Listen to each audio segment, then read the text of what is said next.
Tu quer 2 minutos para ele? Mas ele não tá nem respondendo. Ah, então ele já deve ter pego o voo querendo ir embora. Você pode jogar.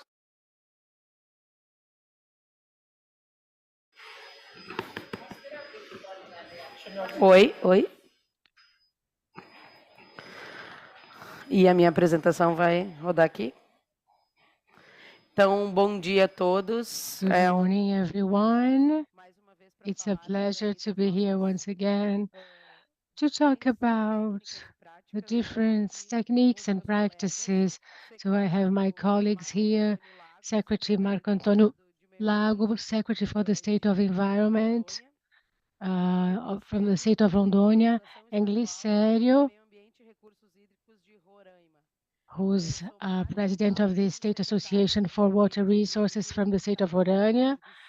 I am from the state of Rio Grande do Sul, and today our panel is going to talk about livestock farming and sustainable development tools for this very important item of Brazil, the Brazilian agenda, and it's also important to the states we represent, especially.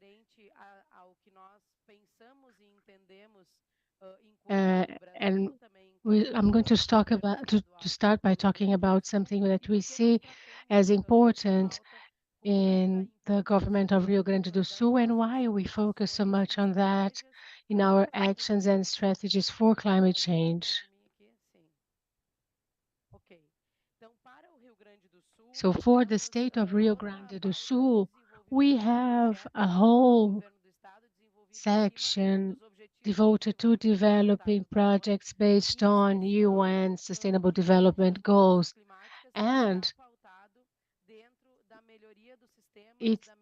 we want to improve our systems, improve the energy and processes of our systems. But when we talk about climate change in this world event, we need to understand in this international perspective where the greatest emissions come from and what's their relation to our country and our state. So I have a small graph here that shows the correlation of each one of the micro themes for development, and we identify that in energy generation, you have a central element that requires special attention. And in Rio Grande do Sul, and you're going to be talking about your states, but what I can say is that in the state of Rio Grande do Sul, we have extensive livestock farming in the Pampa biome, which is exclusive to the state of Rio Grande do Sul in Brazil. And carne, em especial pela produção de metano. And livestock farming is geared towards beef production. And when we think about methane that is emitted in livestock activities, it has a scale of 5.8%, which is identical to what you get when you use fossil fuels for many uses. So it's 5.8% out of 100, and we are holding accountable a very important activity, a very important element of culture. And in the Rio Grande do Sul, that type of livestock farming preserves the local biome, because in the world, climate change focuses a lot on energy, and we can clearly see that at the COP. But to our states, we have the situation depicted here, because in Rio Grande do Sul, the most recent inventory show that greater emissions come from livestock farming, be it by an alteration in the use of the soil or farming practices. So globally, we focus on energy, but on a regional level, we focus on livestock farming because it has a greater importance in our assessments, in our inventories that are being reformulated, but they all keep a proportion of emissions. Por esse motivo, no estado do Rio Grande do Sul, então, nós desenvolvemos um projeto que se chama... In the state of Rio Grande do Sul, we came up with a project called ProClimate 2050, which is aligned with what the federal government has been doing. And from 2010, when you have the approval of a law for climate change policies, that led to laws specific for renewable energies, laws for biogas, which connects to agriculture. But I'd like to highlight the fact that in 2013, in Rio Grande do Sul, we had the first decree instituting low carbon agriculture. Those laws were created by farmers with the main objective to maintain the soil, water resources, and these farmers, the techniques they use emit less greenhouse gases than the techniques used worldwide. But in Brazil, especially in the state of Rio Grande do Sul, between 80 to 90 farmers have been adopted at least one of the techniques considered one of the good practices for low carbon agriculture. Por quê? Porque nós temos uma expectativa. And we need to show that. Because here in the graph you see the world situation, and we are under pressure for increasing the food supply. So countries like Brazil that have a significant agricultural livestock farming sector, it is an expectation that production be increased by over 40%. And how can we do that without affecting the use of the soil and management, agricultural management techniques? I think that we can only do that by applying and implementing good practices. So as I said, we had the first plan with goals in 2013, and they were reviewed this year. And now we will adopt good practices in the larger areas. And so we have these other goals that include direct planting systems and actions that increase productivity without changing the area. We have a consortium of livestock farming and forest, and you also introduce exotic species that won't lead to the extinction of the native species, as well as other practices.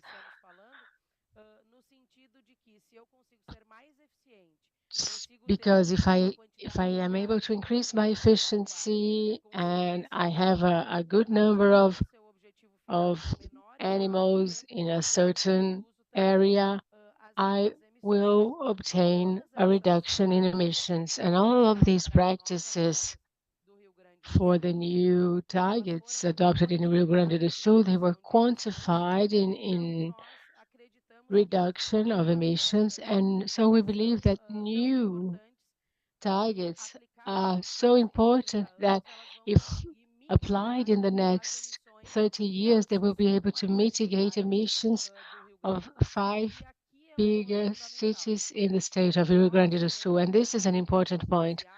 We, as livestock farming state believe that only the field will be able to mitigate emissions in those areas that are only able to reduce, which is the case of urban environments. So this was calculated specifically for the expansion of low carbon agriculture areas and considering that cities won't change their levels of emission, which is not going to happen because cities have been adopting important reduction measures. So this is an overview that shows 2 points I'd like to discuss with you today.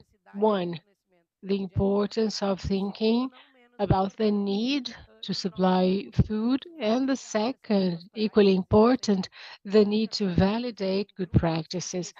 And I know that at the COP, specific groups are discussing that. So we have the Sharm el-Sheikh group working on that because Brazil is a big power in terms of natural resources, but it's also a place where we can have an environmentally appropriate type of farming, but it needs to be valued to keep on implementing these techniques. So with that, I'll close my presentation and now give the floor immediately to the Secretary of State of the state of Roraima, Marco Antonio Lácio. The floor is yours. Thank you, Marjorie.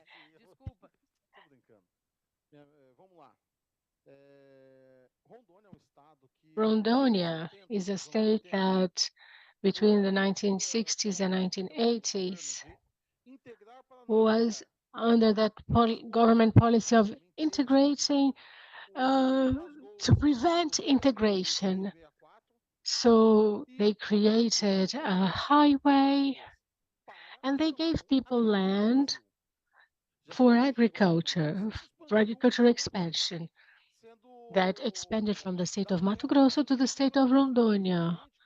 And land was given to people all over Brazil, but specifically in Rio Grande do Sul and the state of Paraná and the northeast, and who had already their practices, who were part of what we call the rubber cycle.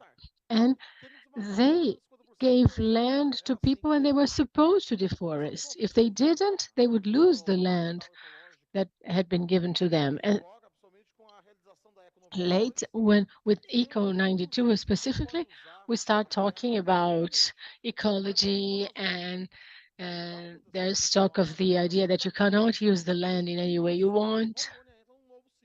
And Rondônia then starts a new cycle.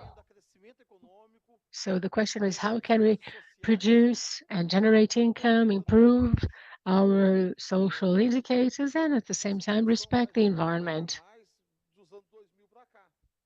This discussion became more intense from the year 2000 on. And so you have coaches like coffee and cocoa, where there's a lot of genetic research.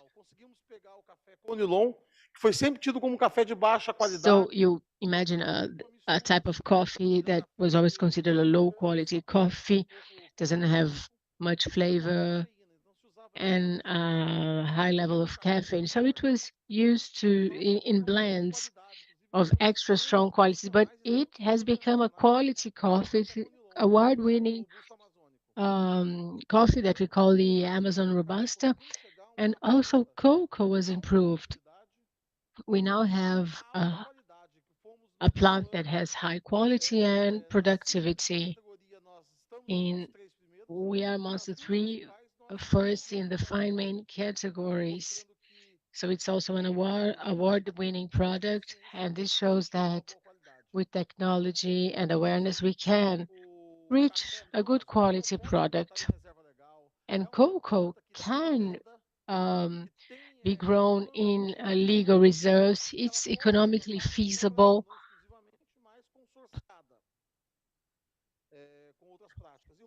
And Rondônia has been investing a lot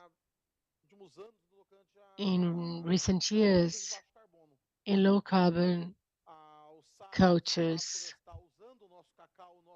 So our cocoa, our coffee is being traded in the market, and also our forest management is an extremely necessary practice that generates income.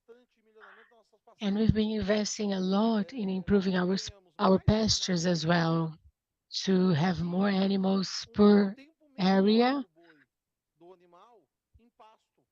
and also to keep animals for less time decrease the time of animals in pastures, to decrease the level of emissions. I remember when I was a child, or when I was younger, they said Rondônia could increase its production 5 times, but confining their animals. And today, with the 5th or 6th biggest herd in Brazil, so we are a state with many meat packing plants. We export to many regions in the world, and our emissions keep going down.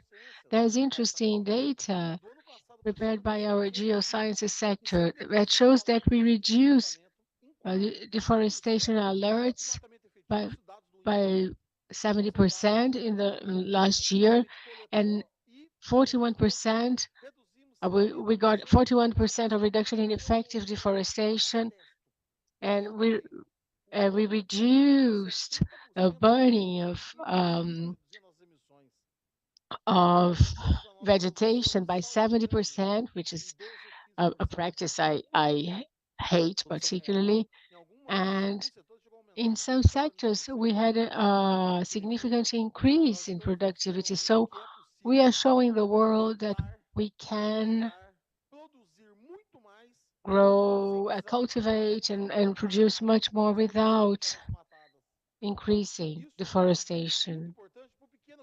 And this is very important for small farmers, because big farmers, when they need more land, they just buy it. Small producers can't do that. And if you don't offer them a good livelihood, they'll sell their lands and move to big cities. And what are they going to do in those urban centers where then there isn't even that much room? So we need to offer producers quality of life. Rondônia is a state that has 70% of farmers, of small farmers. I'm sorry, 80% of our farmers are small farmers, and their farms account for 50% of the farming area. So we need to increase production, and we need, along with coffee and other cultures, to establish consortia for honey, production of honey. It can be done in legal reserves. It requires the presence of flowers, and we think we should have, because this would give more, increase farmers' income, would improve the economy of the state and lead to development sustainably. This is what the state of Rondônia, this is our stance. We are also in the ABC Plus program to increase the production of environmentally appropriate fish, whose production doesn't cause impacts. And we have one of the best types of fish in the world. And it's an award-winning freshwater fish. The fish is called tambaqui, and I have to mention it because it's really good. We also have cocoa, we have coffee, and our herds are also becoming more and more environmentally appropriate, and we're going to have also soy, and this will generate food and income. Brazil needs to produce more food. We are an agricultural country. We are food producers, and that's what makes our economy strong. And we need to keep it with technology to have a more sustainable agriculture, but not preventing our development. Brazil is not just about the Amazon forest. We have in Rondônia indigenous tribes that produce coffee for export of high quality, and we have other areas in the state that produce coffee and cocoa. We also have extractivism activities for the production of cashew nuts. So we need to offer quality of life to people. In the last 2 years, we have to increase the situation of our springs and our groundwater, because we're now recovering springs to have a better water quality. We are making lots of progress in the rural environmental registration, which I think is the tool that will lead to better management that is environmentally correct, and it will allow us to overcome small mistakes. So our agricultural livestock farming is not the villain. It is an ally in environmental measures, and it is the sector that will end hunger. There's no other way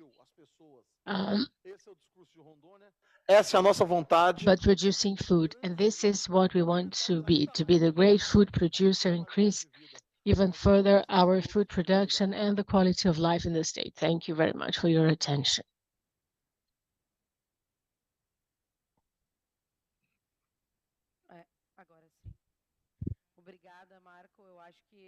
Thank you, Marco.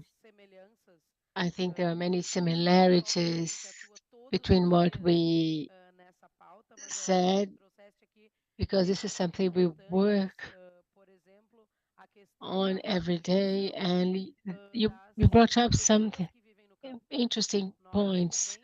The situation of people who live on farms, and we face this reality in our state as well, and we want to bring innovation to these farms to make sure that the children of farmers will remain in the land. And we have a very interesting project created by swine production co-op that offers training courses for producers that were then opened small companies to produce and sell honey around the swine production area.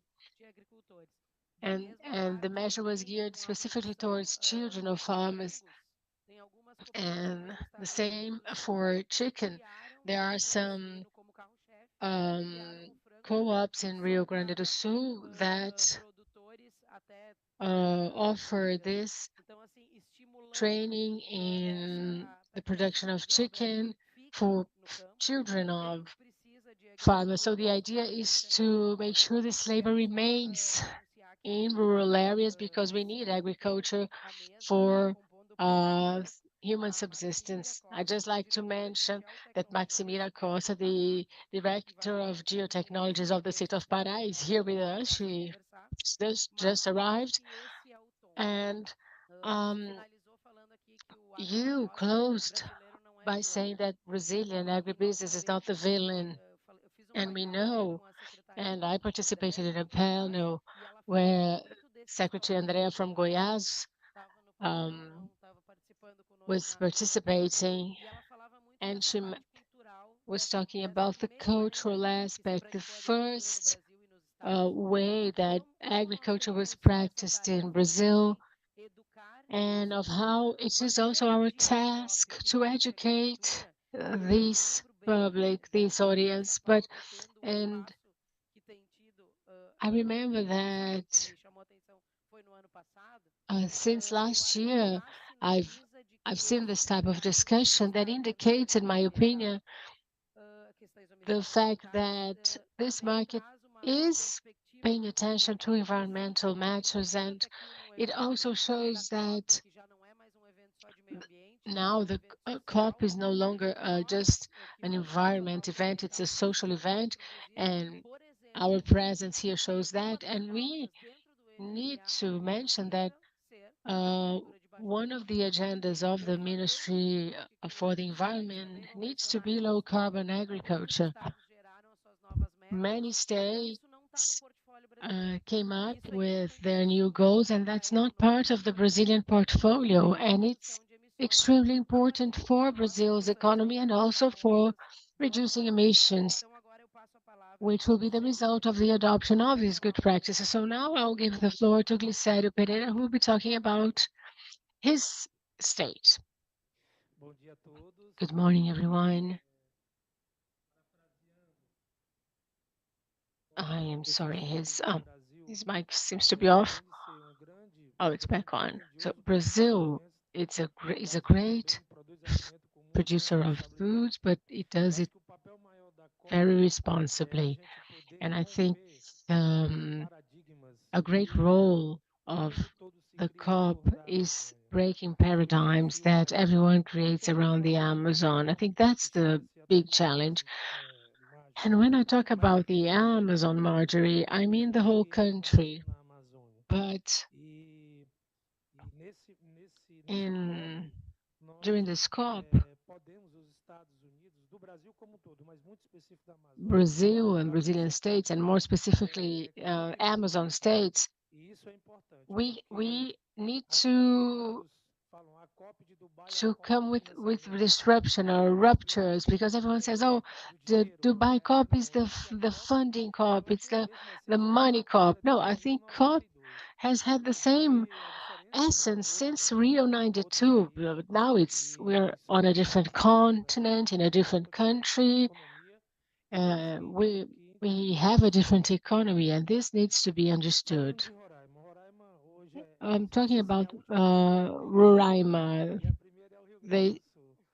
We are the last agricultural frontier, but we were the first to be discovered. We're up north, and the state has been growing a lot. And I have to say that when we started expanding our plantation areas in 1998, back then we were working with direct cultivation, and we were growing rice in our lands. We had a situation where you had people from Rio Grande do Sul that were removed from the area, and that led to the loss of 30,000 hectares of production. We used to export rice to the state of Ceará. Ao sudeste do Pará. Our banana produced in our state is sent to the state of Pará, and with each government, our state loses a bit. In 2023, this year, we lost 314,000 hectares. And when we talk about production, and of course we are talking about agriculture and climate, we need to understand that in this activity, extractivism includes the economic activities of our state. And also production of grains in the savannas with direct planting, with a specific system of pasture, mechanism to transform grains in brute oil. Now Roraima is exporting to the Caribbean. And these agriculture and livestock farming activities account for the around 54% to 56% of the state's GDP. So when we talk about the Amazon herd, let's understand the calculation. Family agriculture use an extensive system with low technology in small areas. Often you have a hectare of pastures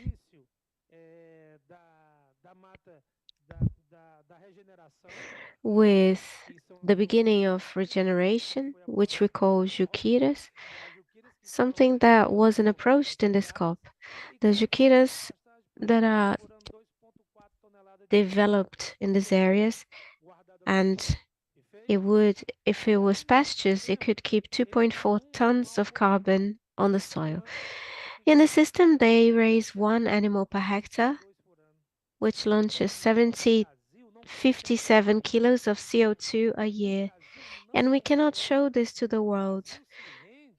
Brazil surrenders to those who want to eat the best meat in the world, the best fruit in the world, the best vegetable in the world that comes from Brazil and South American countries.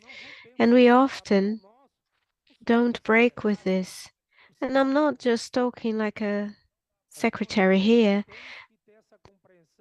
We need to understand that we need to break with this, because if we don't, we'll always be working with brakes on.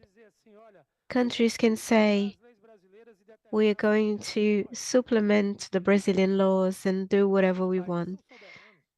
Countries are sovereign. Brazil doesn't interfere in the law of other countries. Brazil has bilateral agreements and international agreements for production. The microphone is breaking up.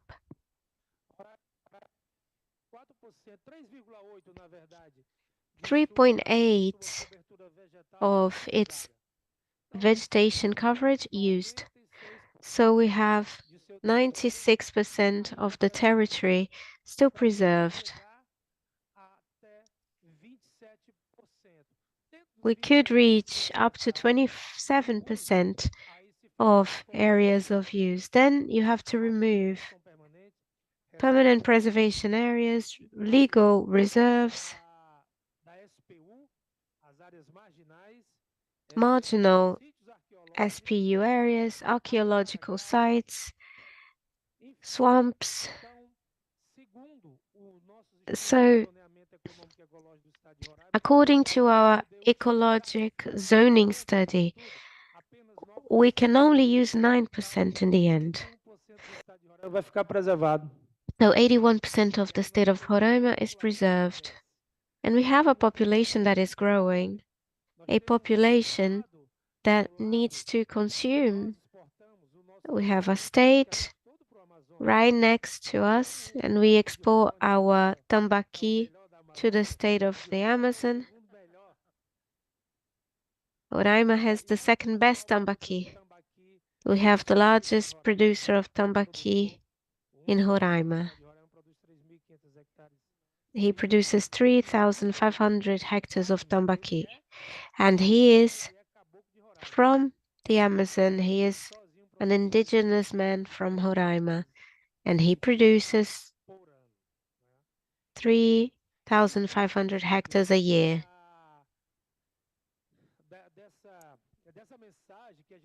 So this is the message that we should take, and this is the suggestion we're going to give to the consortium.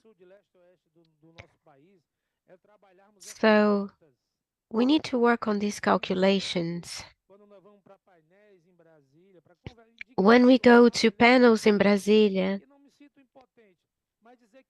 I feel powerless. 24% of emissions is in agriculture. The calculations are off. 2% for mining. Look at the disasters in Minas, in Pará. que tem nos estados. Então, nós temos programa desde 2019 We have had a de alimentos program since 2019, familiar. and it focuses on indigenous lands and family agriculture. Only areas that have been anthropized are used. And in indigenous lands, we only use the savannas. We have 200,000 hectares of just savannas, just like in Rio Grande do Sul. And these are used for grains, corn, beans, and forests. We have a pilot project to integrate agriculture, forests, and traditional plantations in indigenous lands. The Roraima government is going to use a program to plant 1,000 hectares of forests, and 70% are native and 30% exotic in indigenous lands. So the states of the Amazon significantly demonstrate how low carbon agriculture can be done while reducing emissions. But if there is a fire in the Amazon, the whole world thinks that millions of football fields, they cannot see the size of our territory. The state of the Amazon is 27% of Brazil. They can't understand how much the forest regenerates itself.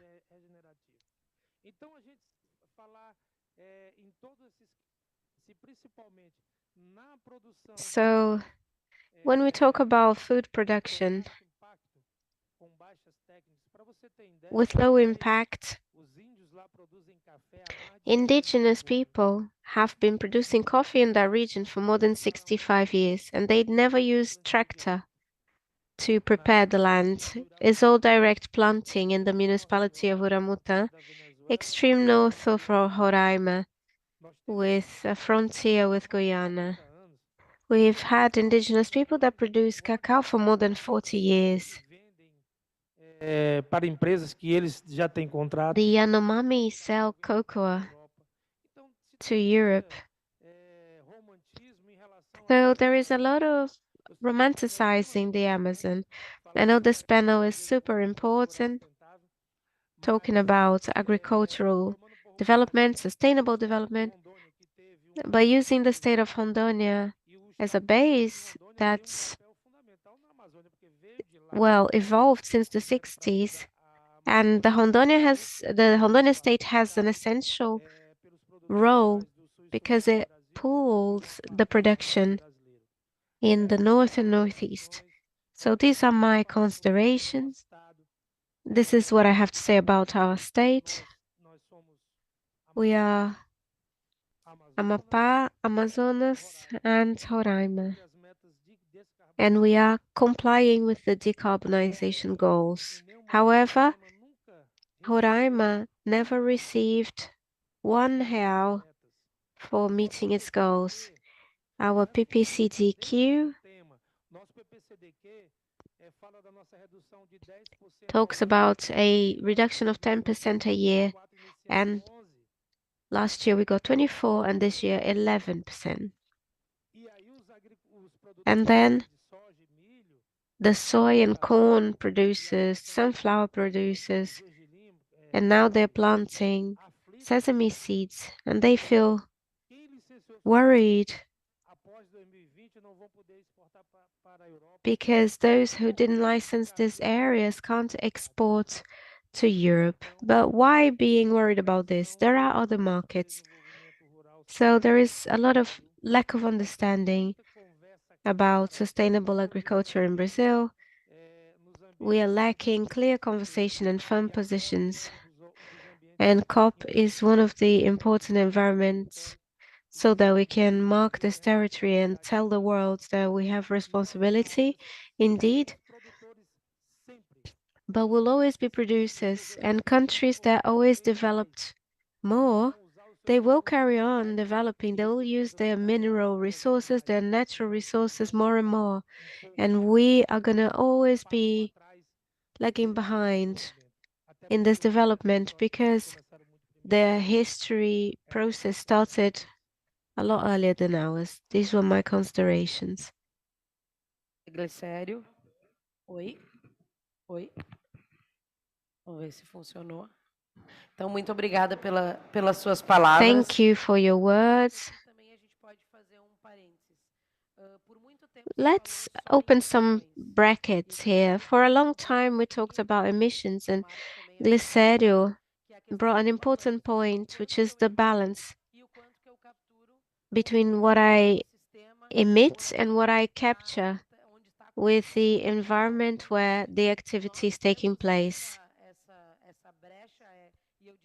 We have this failure in Brazil of having specific methods that don't fit our biomes, our hemisphere, our management techniques. And they don't properly capture our emissions or capture. Recently, we launched in Rio Grande do Sul a partnership with FAPERG, which is our research institute. We've been talking to Embrapa, and we've identified a number of methodologies to measure the balance of emissions, whether it's for livestock farming, or using towers to measure this. And Rio Grande do Sul, we've opened a call for research, and we want to have a database that provides real-time emissions so that we can certify this internationally and correct our inventories, because our inventories are being carried out with methodologies that are not always the best to our types of management. So I am from the academia, and I love this technical side. This is a starting point. And I think that in Rio Grande do Sul, and perhaps in your state, Embrapa has been researching this for a long time. But they don't make international publications, they don't publish internationally, and we are wasting time. And this credit that could add value to the Brazilian agriculture. Producers are nervous because some markets close up to them, but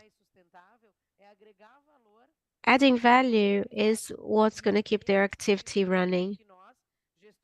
So us environmental managers have to work jointly, because Rio Grande do Sul is one thing, but Brazil is different. So this is a starting point for sure, because we work back home all year long, and I think this is an important thing to say. So now I'd like to offer the floor to Maximira Costa so she can talk about the state of Pará and the perspectives about agriculture and sustainable development. Good morning. Can you hear me?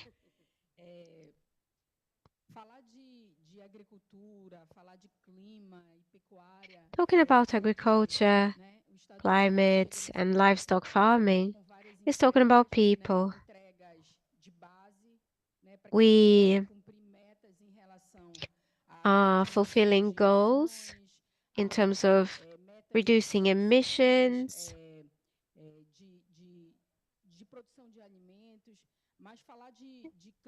food production, but talking about climate, agriculture, and livestock farming, is serious business, and the state of Pará is managing different reality mosaics.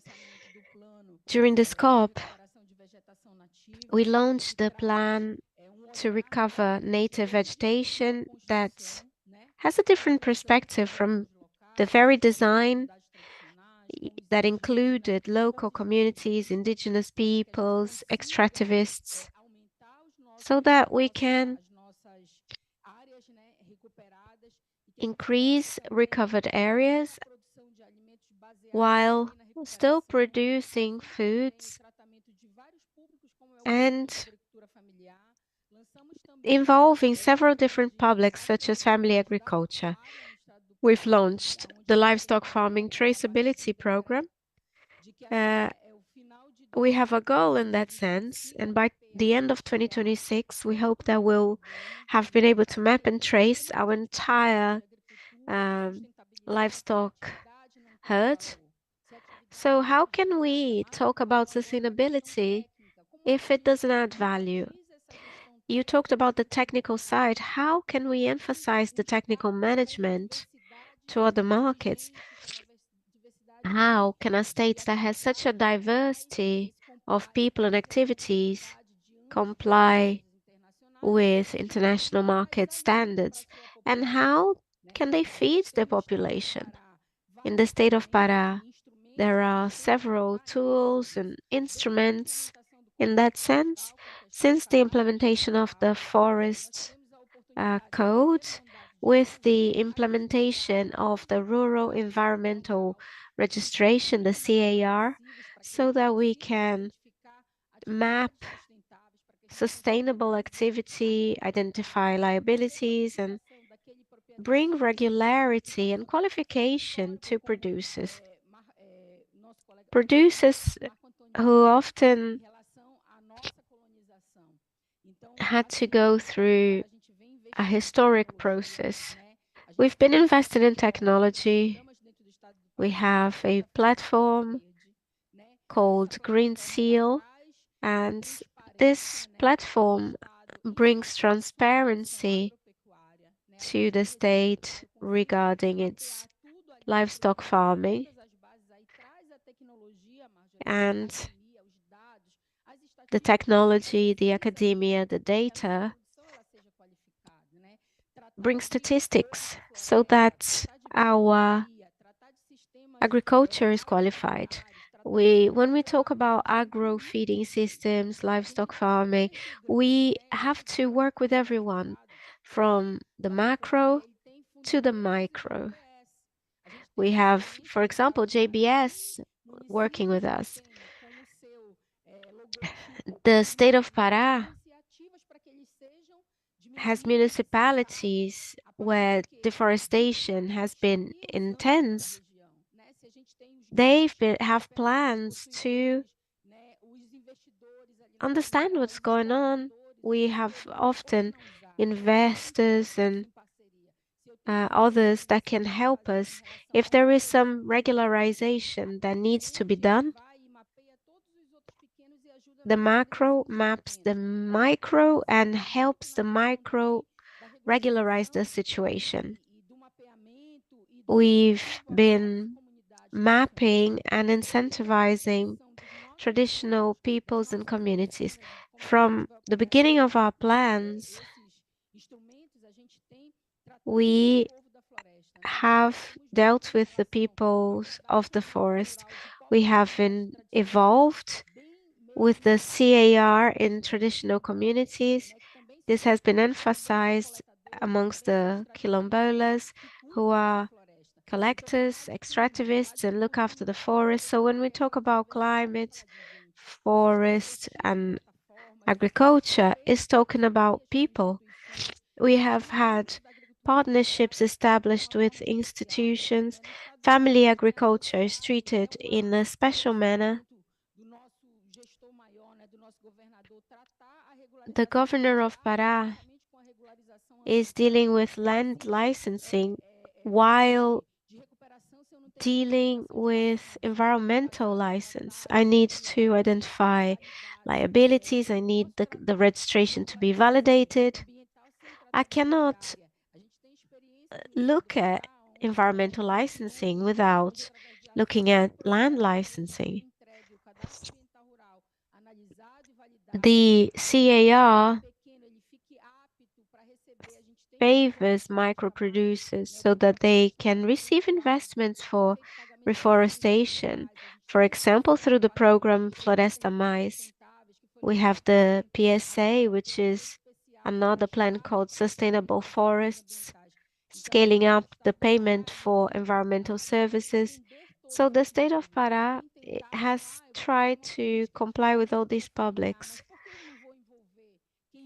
So if I'm focusing on family agriculture, I should involve the large producers too. And we've been investing in technology. So the traceability of livestock farming adds technology. It maps the herds. I understand how the productive chain is taking place. In terms of food production, we have worked with local players, Embrapa. The state of Pará is one of the first states that carries out CAR at the municipal level. I think this instrument is basic and is an indicator to show us how much we have registered and mapped. We are mapping, for example, our areas that could be recovered. We are mapping landowners that need to be treated with their specificities. We have a lot of municipalities that need to be treated differently from one another. There is a lot of pressure from soy. So we need to keep those who are in a certain place in their place. We're trying to value bioeconomy, products from the forest. Our livestock farming will benefit local players whilst having international standards. So we hope that when we reach COP30, we have results that go beyond this mapping and that are measurable in Brazil. We have been exchanging information and we've been trying to associate all of the projects and programs that we are performing. We have had several debates with the Amazon states so that we can strengthen ourselves as a whole and deal with the climate issue while fostering sustainable agriculture using technology and data mapping. Thank you for your considerations. Before I open for the final minute for each one of us, I'd like to ask if the public has any questions. No? If there are none, I will offer you one last comment. We all talked about the CAR, or the Rural Environmental Registration. The CAR was created with very good intentions, and it was to better design public policies, knowing how the soil is used and how it's used, and the way this instrument was set forth. It is a declaratory document, and it's very difficult to make this document uniform. And it also brings an immense difficulty for a territory of the size of Brazil. It could be more explored, though. While we were talking, I was thinking, why do we not distinguish certain things in the CAR? Why can't I distinguish whether agriculture is low carbon? In Rio Grande do Sul, we have 35 agricultural and livestock farming chains. There's a lot of complexity in one system. But in 2023, we shouldn't limit ourselves with technology. It should evolve. So perhaps our instrument could receive a technological upgrade to reflect our productive systems. And Rio Grande do Sul has small producers, and there are many of those, and they are active participants of the state's economy. And some rules were created by the industry that buys their products, so the traceability in the chain is coming top down. But on the other hand, state level managers, federal level managers do not have the accuracy of all these good practices. And we don't have the ability to put all of that under the same umbrella so that we can value our cultures and our state as a whole. So one final minute for each speaker, starting with you.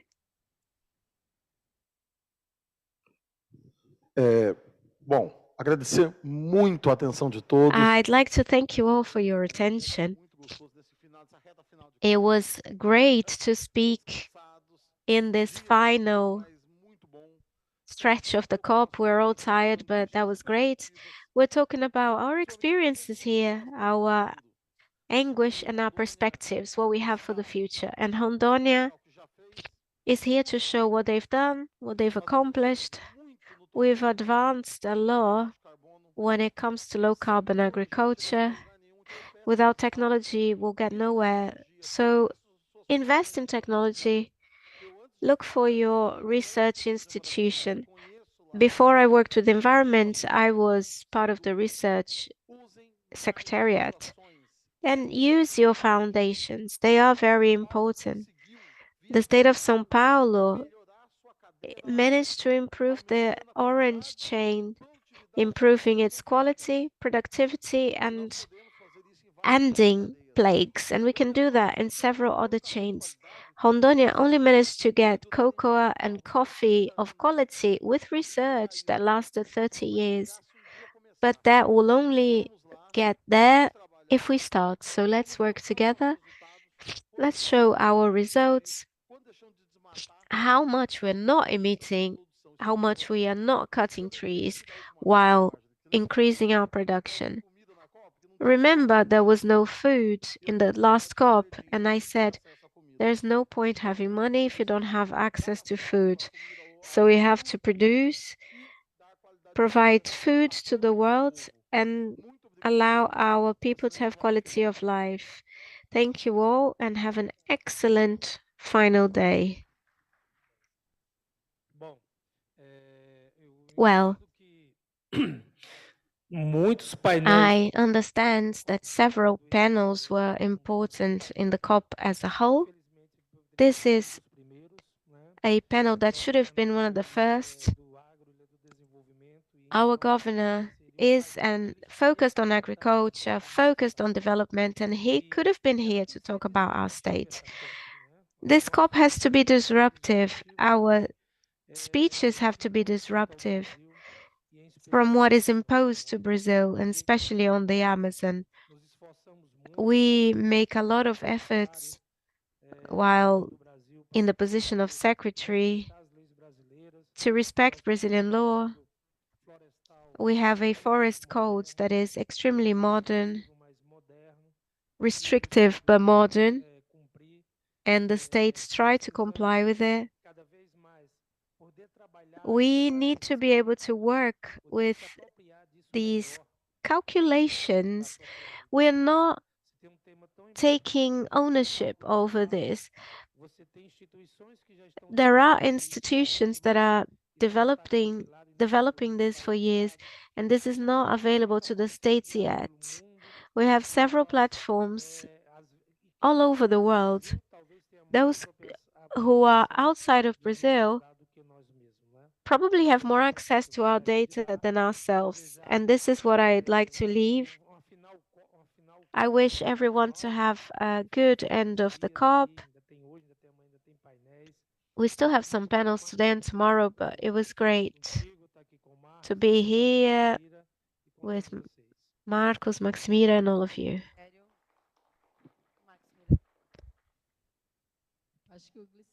I think Glicério expressed our feeling. This was a very important panel, a lot to be debated. So it's difficult to summarize our activities, but I'd like to mention a word that each one of you said. Marco Antonio talked about research and dealing with data. Marjorie talked about the CAR. And I think, Marjorie, that the rural environmental registration is the main source, the main database. It maybe doesn't need a system modification, but data needs to be interpreted. And I believe that people from outside Brazil use their data more than we do, and they manipulate our data to the ends that they seek. So what they want will be based on data that we produce. I am a geoprocessing director, so working with geotechnology, transparency, and the effectiveness of statistics will allow us to show ourselves better, to prove that we are reducing emissions, reducing deforestation, and advancing in the recovery of devastated areas. So the state of Pará brings a lot of opportunities. Nothing is concluded. We still have a lot of work ahead of us, but we are trying to structure the basis so that based on a traceability program for livestock farming, based on a plan to recover native vegetation, based on a plan for bioeconomy that deals with people, we'll be able to advance. So I finalize with what Glicério said regarding the states of the Amazon and Brazil as a whole. We need to be more effective, and we'll be effective when we are together. So we need this union, we need this vision. Of course, Glicério has his peculiarities. The state of Pará has peculiarities too, so we need transparency and technology, and that will lead us to a different place, the real place where we need to be. Bom, para a gente finalizar aqui, eu acho que já Just to close, I think it's different. We have 3 managers from environmental management and 1 from geoprocessing, and this shows Brazil's willingness to show itself differently. I hope we can prosper with science. This is the only way. The only way is science and technique based on data so that we continue to be a powerhouse in agribusiness, pondering that this is a sustainable and diverse powerhouse. Thank you for everybody's collaboration and for the attention of those watching.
Bom dia a todas Good e a todos. morning, everyone.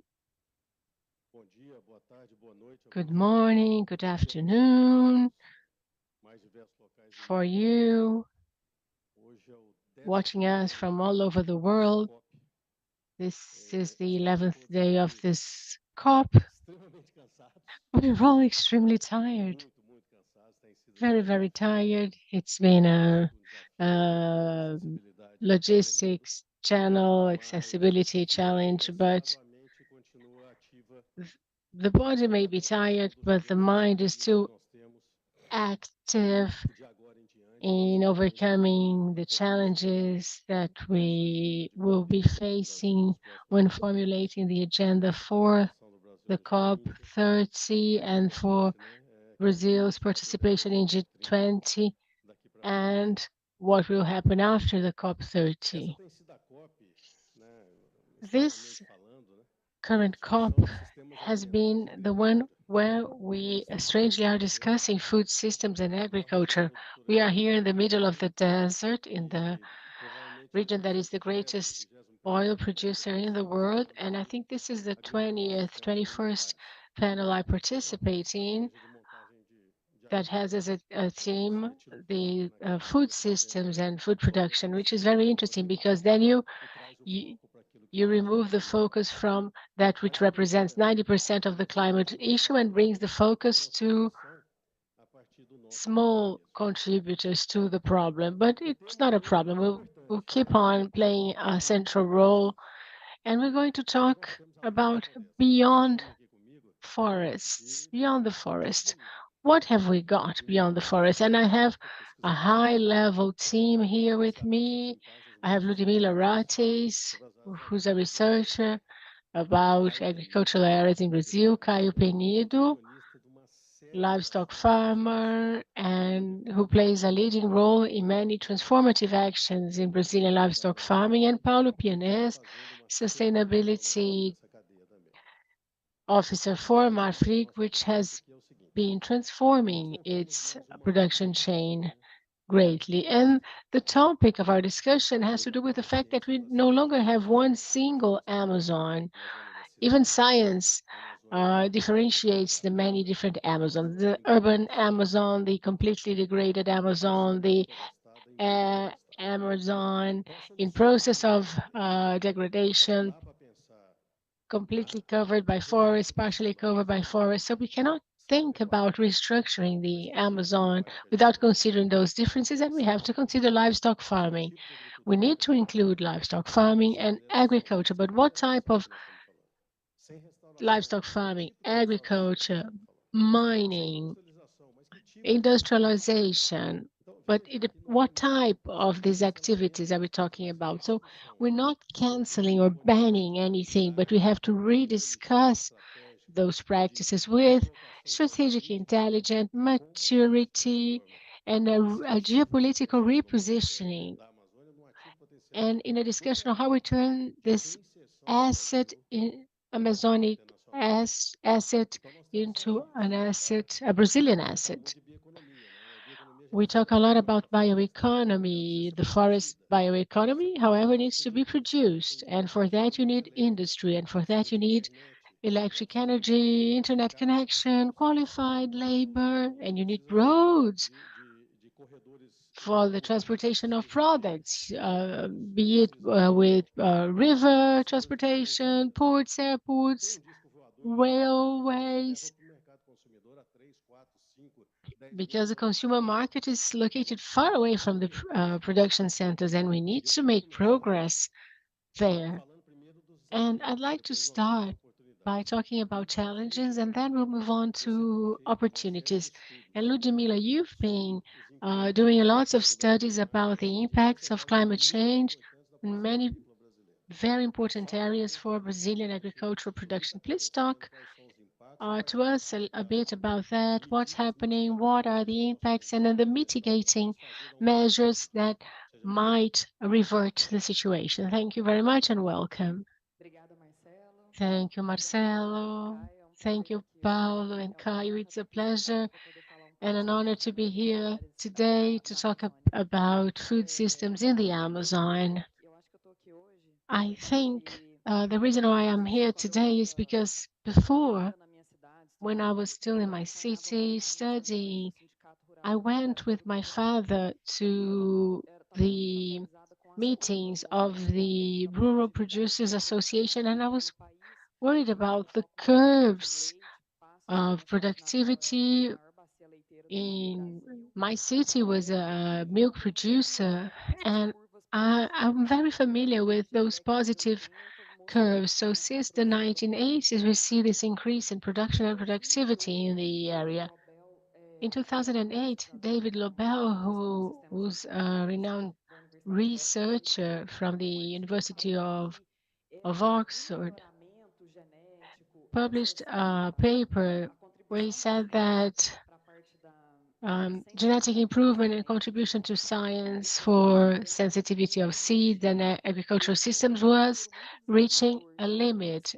And the figure he published was disheartening, 8%. He said we would be able to improve 80% in relation to what we had.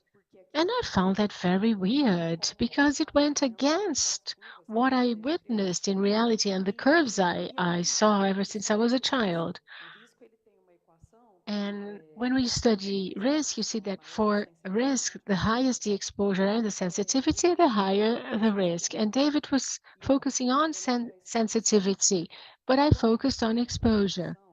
And focusing on exposure, what he noticed was that agricultural areas in the Amazon and Brazilian savanna areas were advancing to climatically less stable areas. And as a consequence, these areas were being abandoned. Because of technological advances, for the first time we were able to map out the harvest area. We didn't know where they were before that. When we are able to map out, we noticed that some of these areas were very unstable. That curve was not the same. It had highs and lows, which is explained by many items. And we did a variance partition based on that.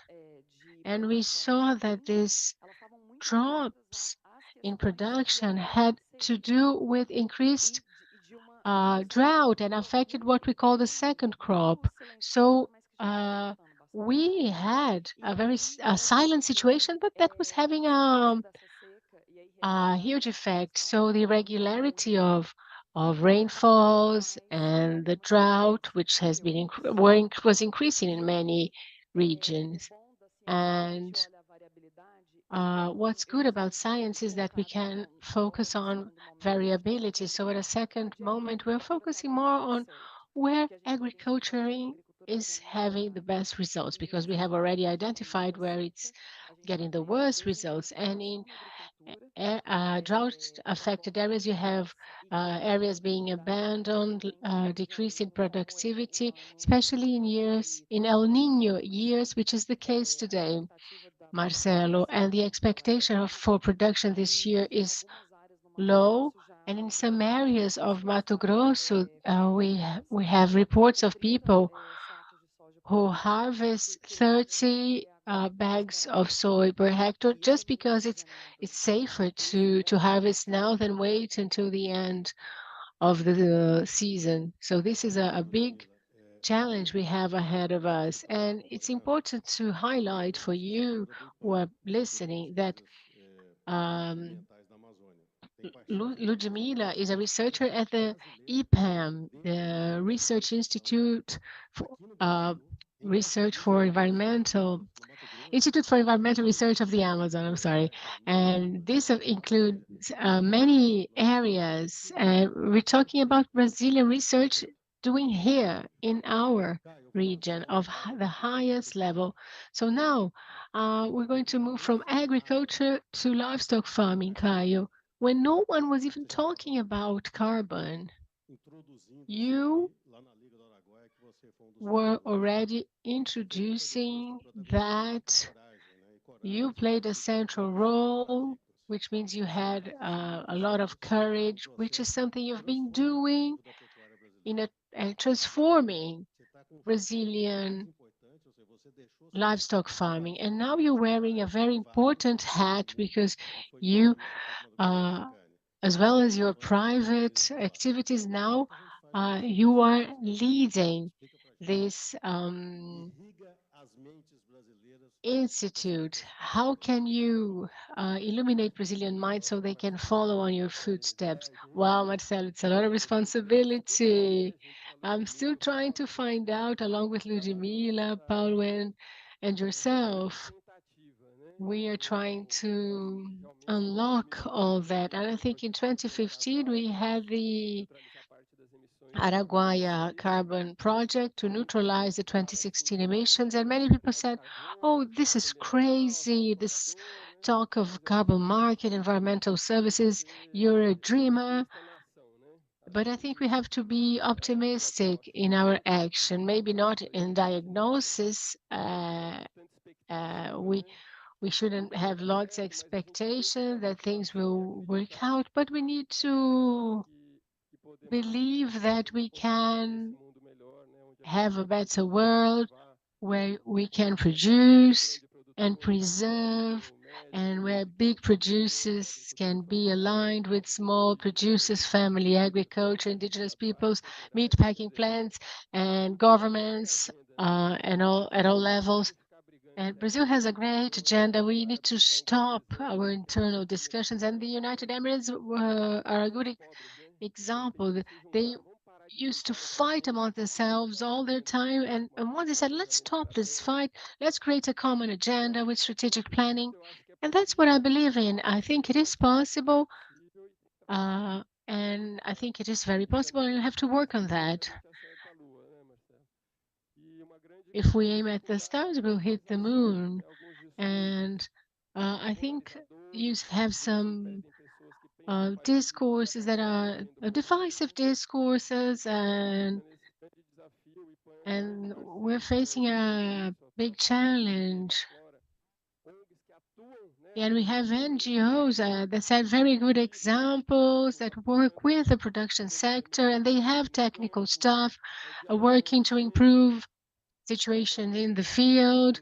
But sometimes you have investors who are competitors of Brazil, and production sector gets a bit wary and penalizes NGOs that are actually helping. So we need to find a way to talk to these NGOs who are our partners, who are just like us, trying to solve the situation so that we can have a good conversation, and that they can welcome us and we can welcome them. And there are industries that have made this commitment to zero deforestation. So these companies who have signed those agreements needs to be able to reach their goals. But I think we need to find the right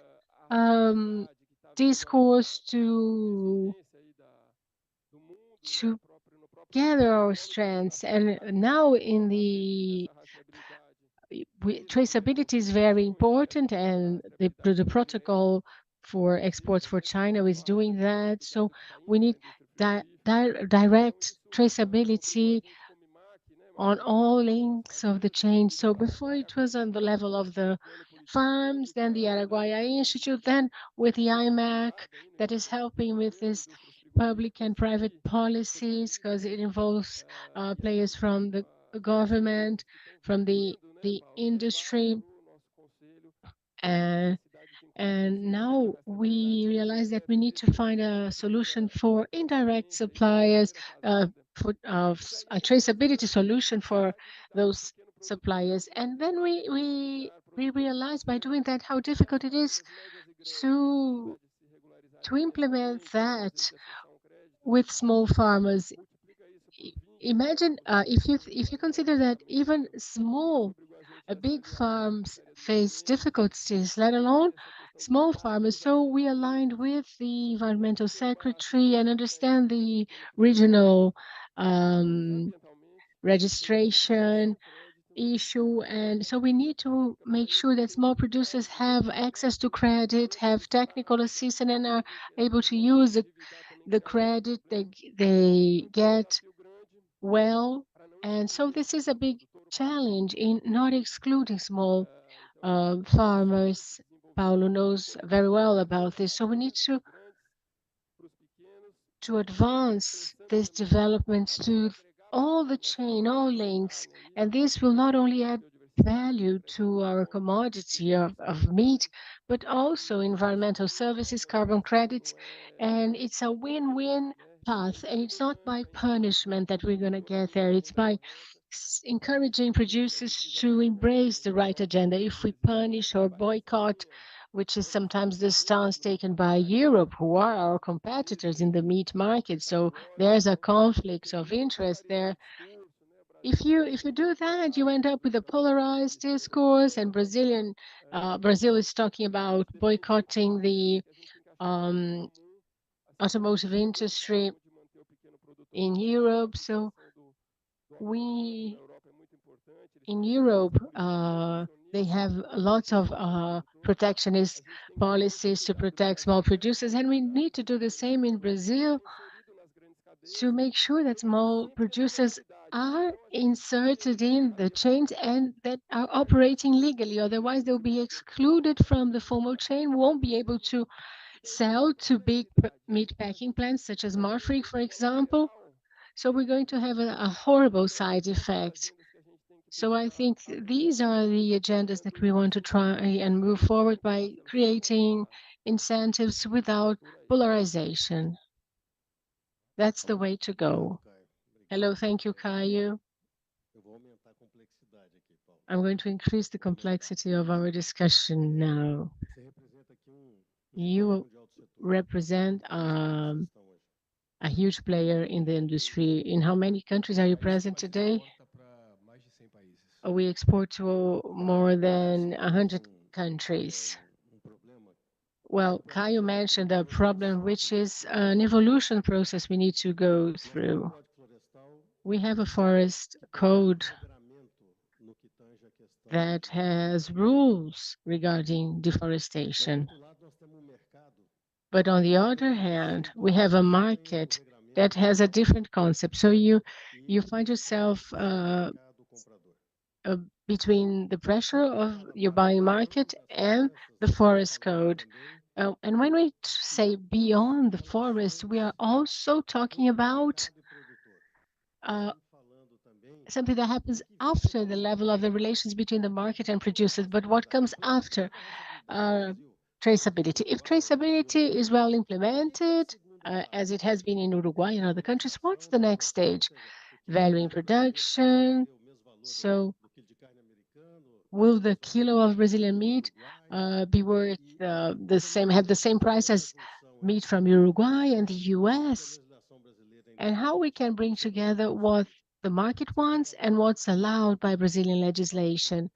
We're working on this challenge, so can you please tell us a bit about this difficulty and possible solutions? Well, it's really complex. Briefly talking about Marfrig, the meat packing plant, it's the second greatest group of animal protein. Globally, it's the 8th biggest private company in Brazil. We work with beef mainly, but also with swines and poultry.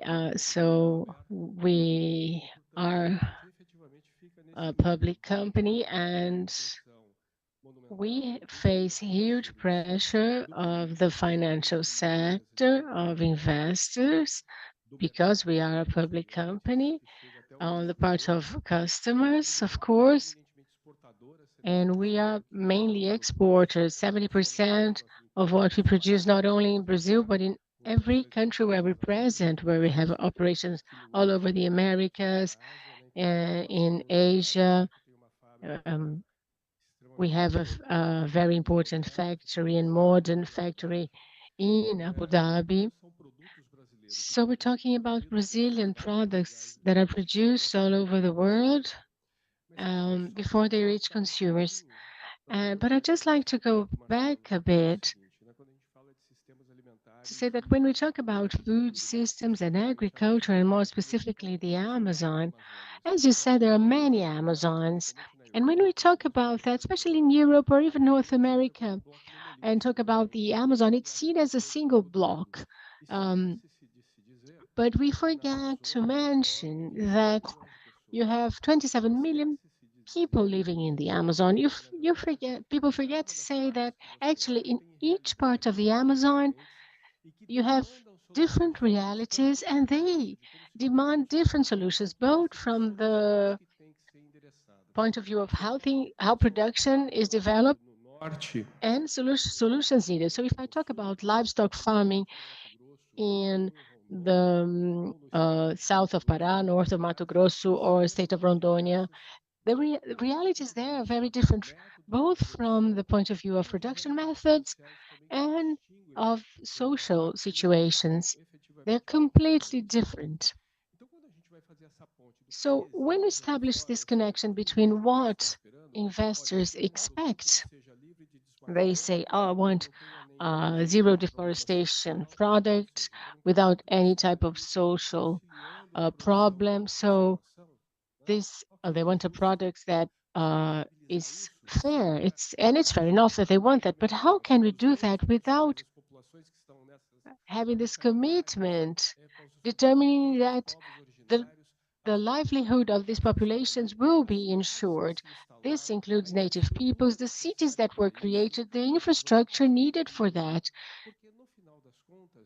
Because at the end of the day, agriculture as an item of the food system, a chain in the food system, generates income to ensure the livelihood of these people. This is feasible. And what's the role Marfrig has been playing in that? Well, firstly, we started from an understanding that a policy that is very common in Europe and the Northern Hemisphere is one of exclusion. So the idea is, oh, if we stop buying from Brazil or from a certain company, we'll be contributing to a solution. And this forced a great part of the sector, retail, banks, meat packing plants, also adopted exclusion policies, believing it would address challenges. I've been doing this for 16 years, and I've always sensed that these exclusion measures were seen as the solution that would lead to the needed transformation, but it's not, because you can't determine what is happening on the production end, and if you don't have this understanding, you won't be able to transform this food production system. And what you have there is a huge diversity of situations, very heterogeneous. In livestock farming, Brazil has between 2 to 2.5 million farmers, and about 70% of them are small farmers, and many live in from what we could call family livestock farming, and many are in their lands via policies of settlement. So sometimes they are just put there on the land without the conditions to really practice a form of livestock farming in line with what is expected. They get no training, no technical assistance, no technology. They don't have the basic conditions to make sure they're being profitable. We're talking about more than 1 million producers, farmers in this situation. So it is our understanding that for this transformation to really be made, and for requirements on the part of buyers and investors,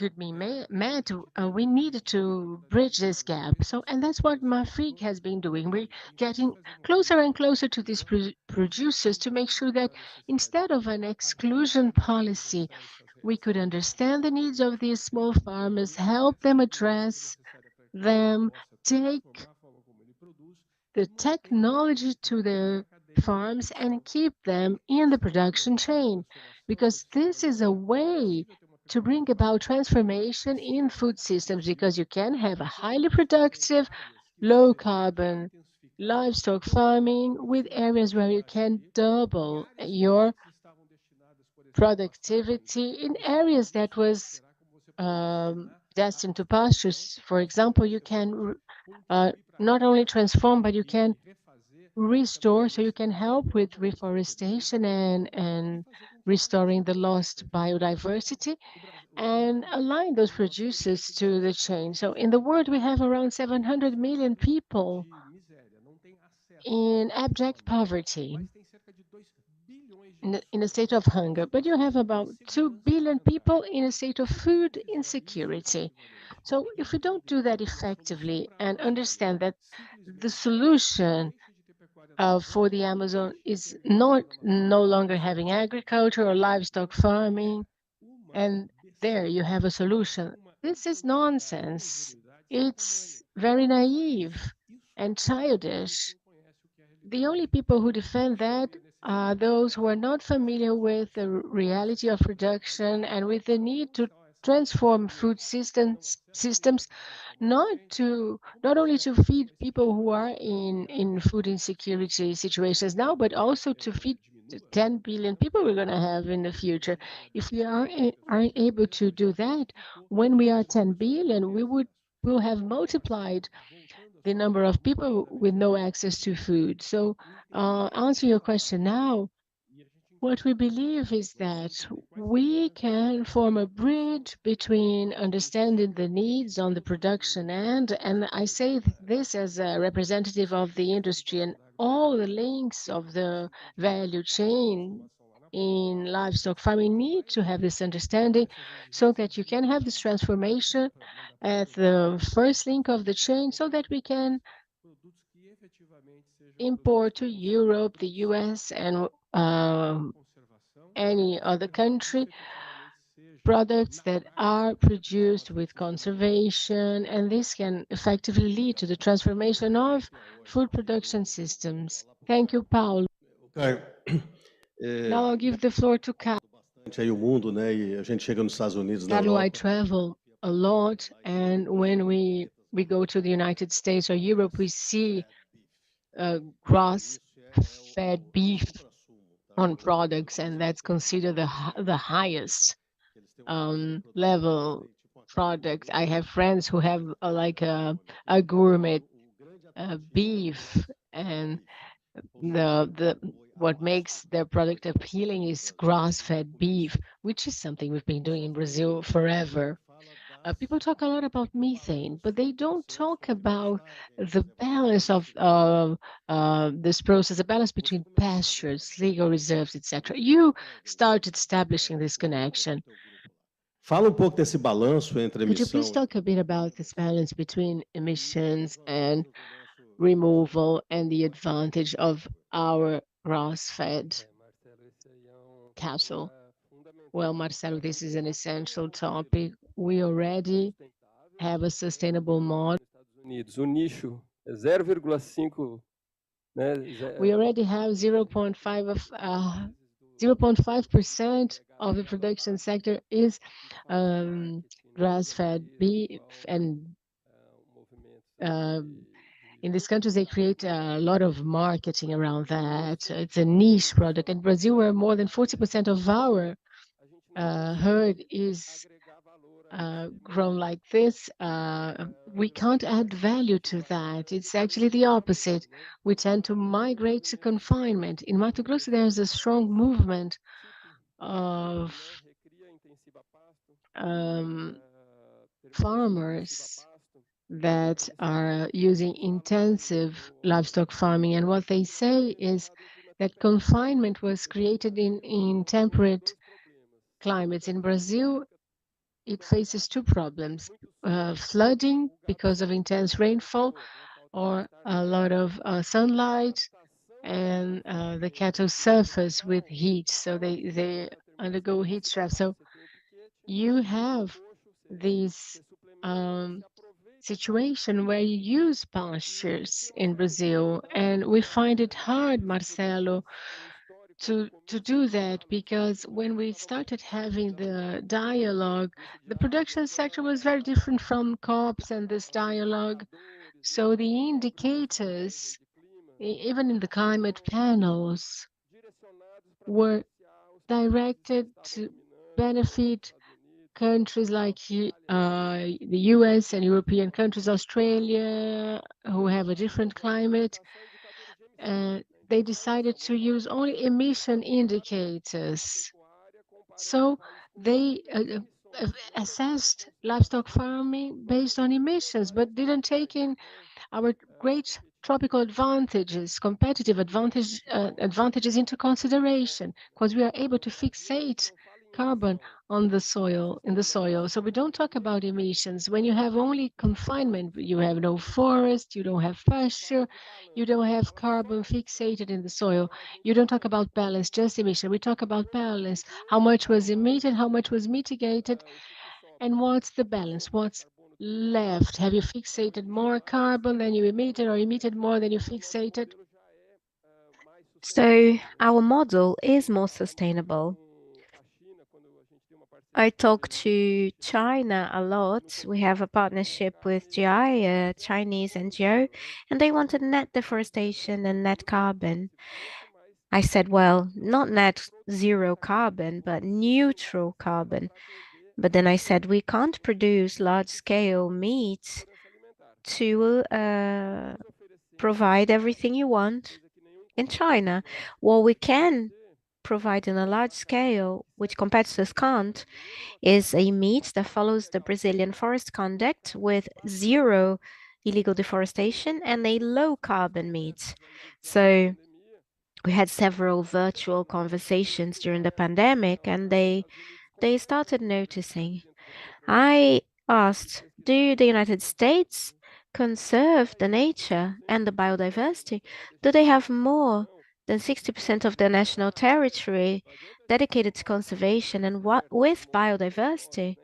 There is no point creating parks in the desert, in the Rocky Mountains. What interests us is to put areas with productive potential, but instead of using it, preserving it. Do any of these countries offer that? No. Do any of these countries have a tropical climate that provides the possibility of fixating carbon in the soil? No. So stop looking for the impossible. Let's look for food security and climate transition, climate justice, in a way that we can guarantee these two things, food security and climate security. We need to make an alliance with those who need food and those who are concerned about the climate, because if there is no climate, there is no agriculture. So the intelligent agricultural sector is certainly concerned about the climate change. Of course, we are worried about conservation and carbon footprint. It is a question for all of us. According to IPAN, you are in the United States Wondwell Institute, so your arms are longer and you have access to research that is taking place in India, Africa, Asia, several locations of the world. And we've been talking about regenerative agriculture. So could you talk a little bit about the challenges, mainly for small properties, and what you have captured in other countries that could work as an example to transform small production in Brazil?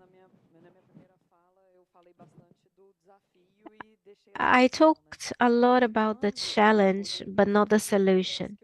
And when I looked at the challenge, I thought Brazil was not going to be an agricultural powerhouse anymore because the figures are terrible. And we've made a choice. We've used all 4 scenarios that the IPCC has in terms of climate change, and we chose to publish the business as usual scenario, knowing that we are closer to the pessimistic trajectory than business as usual. But we didn't want to publish something that was so alarming. And I got really disheartened with that. But I am getting more and more excited with the solutions because there are many of them.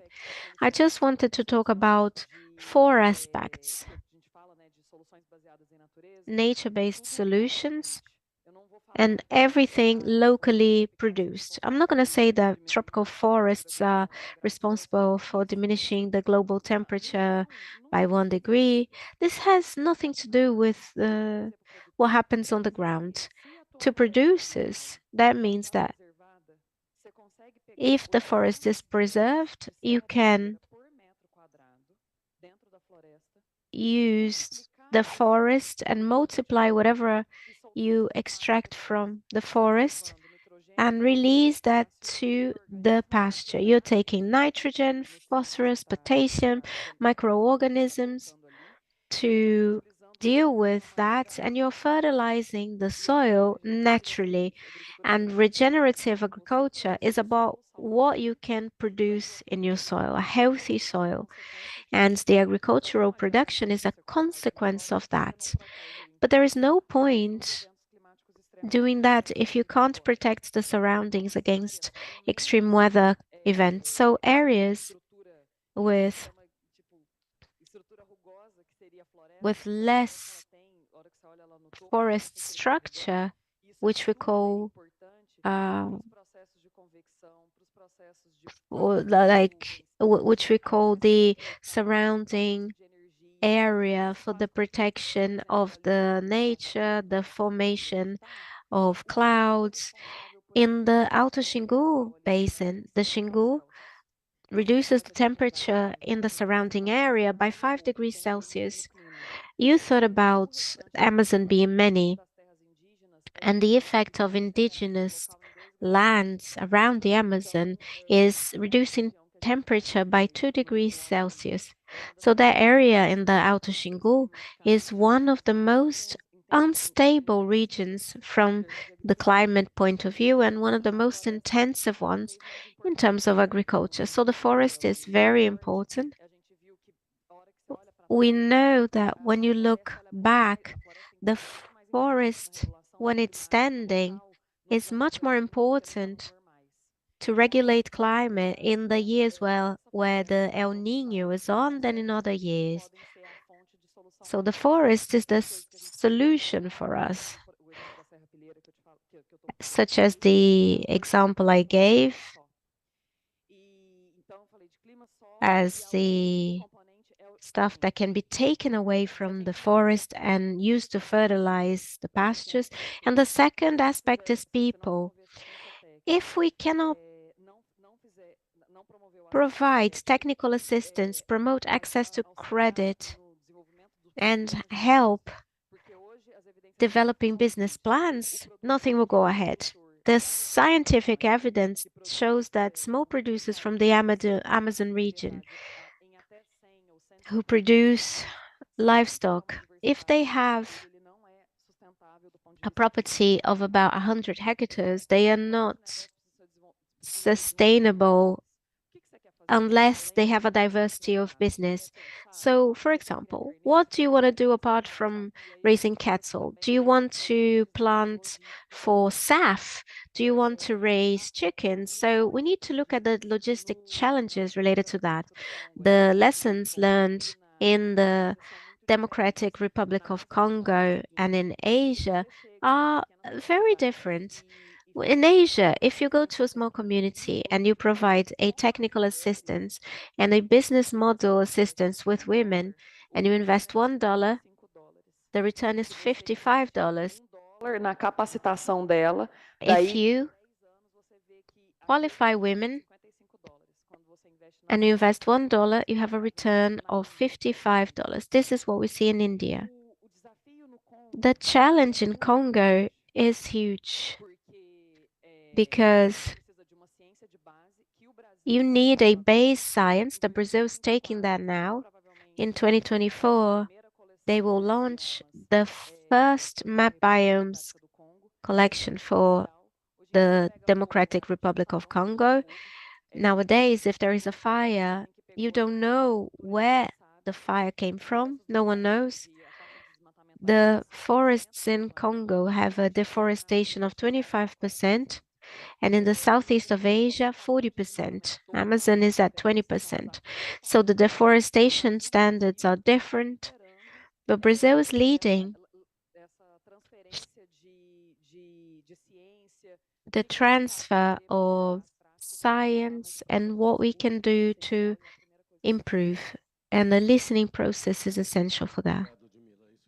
Thank you, Ludmila. This certainly brings layers to what's going on. When we think about Congo, I imagine it should be quite difficult, but they can come and visit the Marajó Island and they will find similar conditions of difficulty, of poverty, lack of access, and so on. Paulo, the industry has been called to be in a position that traditionally they haven't occupied. You are in the center of a process of pasture reform, and more than that, you're now dealing with forest restoration as well. This wasn't part of the industry focus a decade ago. Now you have more responsibilities. I just wanted to ask you about the reform and maintenance of pastures, because otherwise you have to spend a few more billions to redo this process. So how does the industry do this? Why did you get into this? And what do you expect to obtain by taking part in the forest recovery?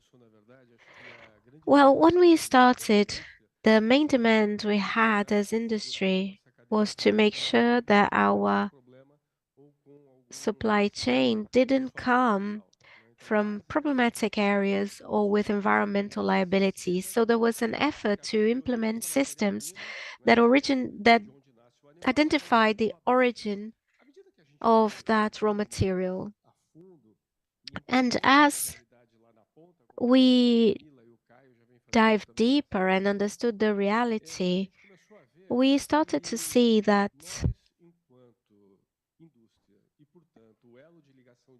as industry, which has a direct connection with producers, we realized that it wasn't enough to identify the origin of a raw material, because as we identified that, especially from indirect providers, which are normally small,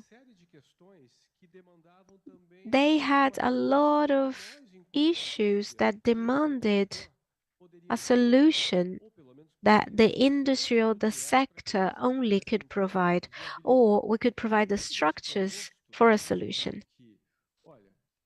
And then we realized that in order to allow this producer to be less pressured to open another area, they need to better manage their pastures. Managing pastures has to do with fixating phosphorus, nitrogen in the soil so that the pastures are not just restored but could be more perennial, diminishing the pressure for opening up new areas of pasture. So we started to realize there was a need for proper management, and there was a lot of opportunity to use areas that were previously degraded, and that could be recovered in favor of biodiversity.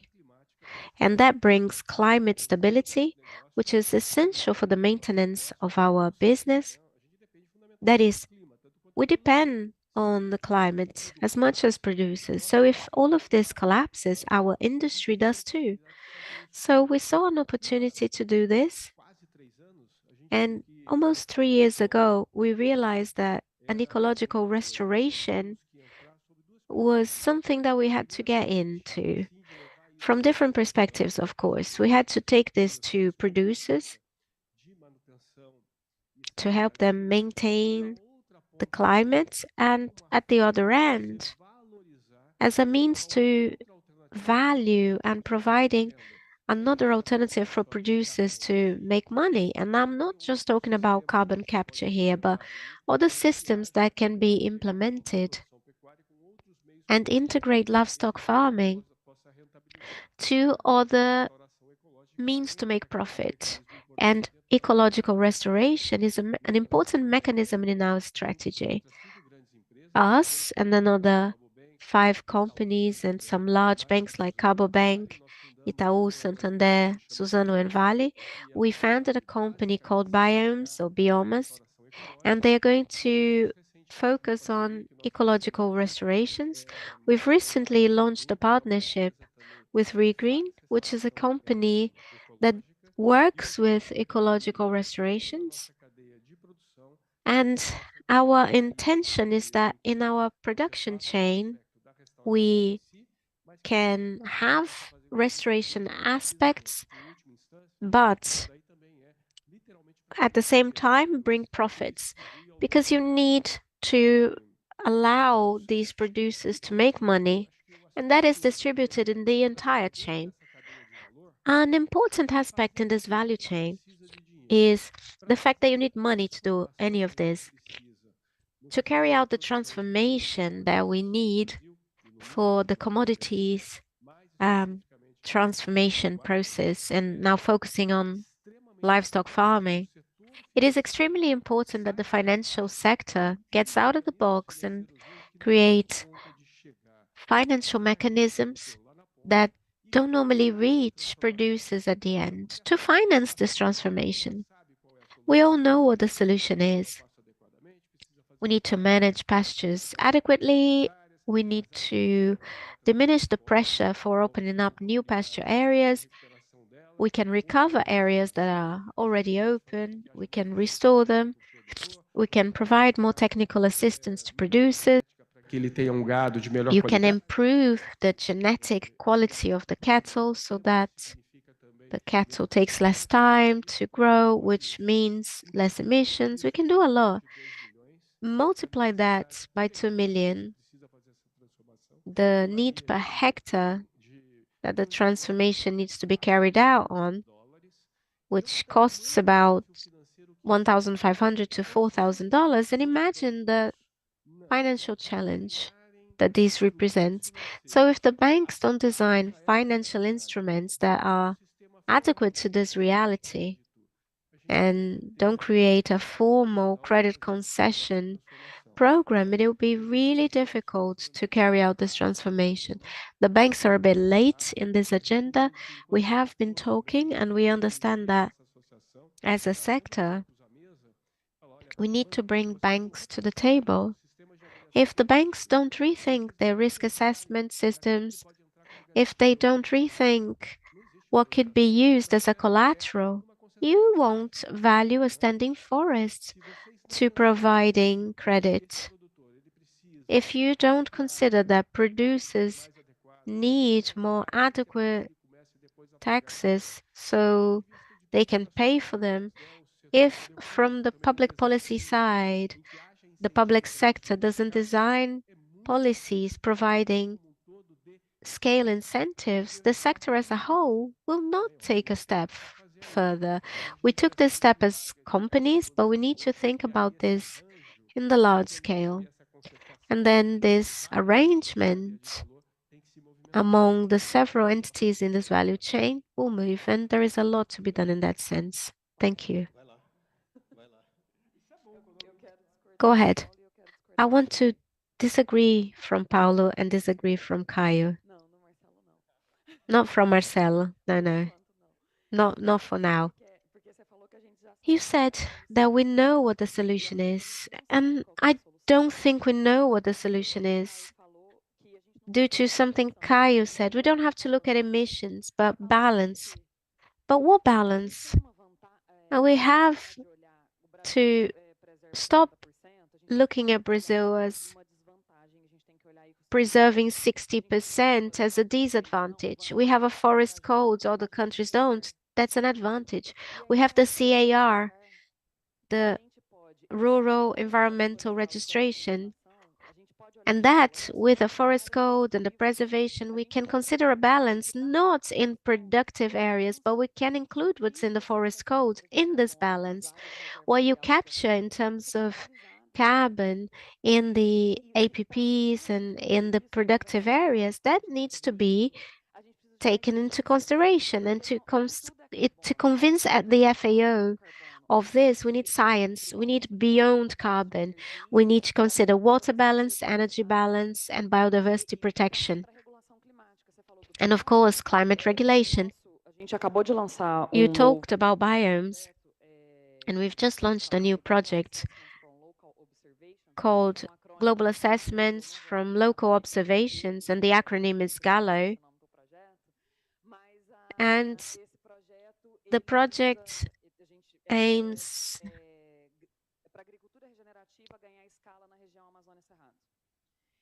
to provide scale for regenerative agriculture in the Amazon and the Cerrado.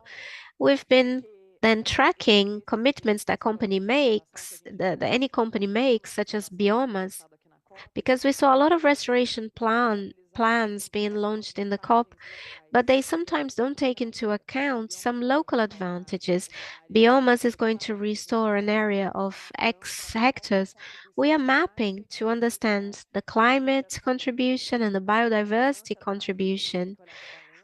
We need to look at the balance, but the whole CAR polygon, and we still don't know what advantages we have for being who we are.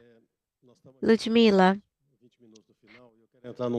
we are going to finish in 20 minutes, so I want to touch upon a sensitive theme.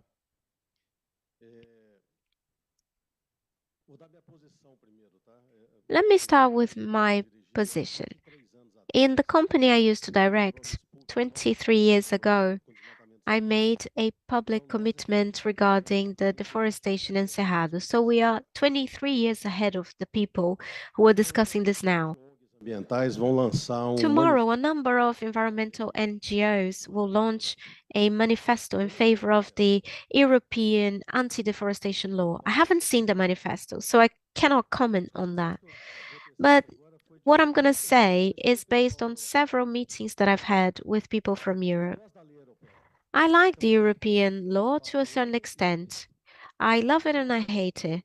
I love it because it's investing in something that we need to resolve in the world. We know we need to stop deforestation, but I hate it because it's excluding. It is bad. And when a manifesto is written in favor, we need to think about numbers. When we think about palm oil, 46% of the Indonesian production is in the hands of small producers of up to 10 hectares. 90% of the production in Thailand is provided by small producers. 90% of the production of coffee in the world is in the hands of small producers. 95% of the production of cocoa in the world is in the hands of small producers. So when we think about Mato Grosso, which is the largest powerhouse in Brazil, 12% of the production of grains comes from small producers. So when we provide the support, we are supporting a process of exclusion of small producers in the world. Small producers cannot write reports of compliance based in Brussels to receive demands from exporting companies. Not even large producers can do that. I hate the word just transition. Just transition is something that was created to explain things that interests me. So the anti-deforestation law in Europe means 18 months after the law is published. But for me, my just transition energy law goes up to 2030, but other countries in Latin America and Africa, they need to transform in 18 months. We need to face this barrier in Brazil. 70% of the agricultural production in Brazil comes from small producers. How do we remove these people from being excluded? How do we foster a just transition for real? Because agribusiness and livestock farming in Brazil has an importance to the GDP that is probably more important than for any other country. E eu tive. Well, we had a participation in this before the law was approved in Brussels. We contracted someone to work on a lobby. The conversation is very harsh. When we got there, we showed the concern with biodiversity. We also worry about biodiversity. We are in agreement, but the strategy that Europe is adopting is not something we agree with. Firstly, due to the issue of disrespecting the Brazilian Forest Code. It is, of course, an important legislation, and we need to find a path to dramatically reduce deforestation, but respecting Brazilian legislation. Creating a zero deforestation slogan is a polarizing path. We've already talked about this regarding biodiversity. We agree, but let's create a solution with carbon market, with a market that pays for environmental services where we value biodiversity. I agree with Ludmila. The Forest Code is an asset, and we have had this since 2012, and it's been reviewed. It feels like a miracle that we have this degree of sophistication, but the environmental side, they understand. The German that I was talking to told me, I work with Brazil for 20 years. I know about the Forest Code. You don't need to explain that, but we are not going to touch upon that now. We are not going to touch our pockets now. It's cheaper to come with the zero deforestation legislation and throw the problem back at Brazil. So the exclusion risk is something that they heard about. So people from Portugal and Spain, let us intervene in the process suggestion. And there was a significant change because they have a protectionism towards small producers in Europe. And I think this is essential for us. 1/3 of the family agriculture income comes from livestock farming. So when we consider traceability from birth, we run the risk of excluding small producers which are vulnerable and have difficulties of regularizing their area. And that's a problem that EMAC is dealing with now. There are areas which are more organized, that have traceability, focused on exports, but when we are forced to look at small producers, we realize this is a completely new universe, a lot more complex, but we're now focused on trying to resolve that. So otherwise, we'll compromise the entire chain. Marcelo, I just wanted to add something that we need to consider. It's another homework that we need to do in Brazil before we get to Europe. When we cut a tree, this tree stops throwing 350 liters of water more or less into the atmosphere, and they spend 70 kilowatts hour to throw 100 liters of water into the atmosphere. If this water doesn't go away and this energy is not spent, that will impact the local climate, which will affect what is in the surroundings. And the trees haven't read the forest code. They don't know the difference between legal and illegal. We have territorial intelligence and enough tools that will allow us to go back and say that some people can legally deforest and some people have to reforest. So should we do this in an intelligent manner so that we can have landscapes that are climate proof? Should we have this conversation here and take something different from Europe? Because the speech is completely different, the speech that gets to Europe. Everything will be affected if there is deforestation, whether it's legal or not. And we need to make it very clear that we have this capacity, we have intelligence at home to do this, and we have the tools to do it. So let's make this effort at home before taking the discussion to Europe.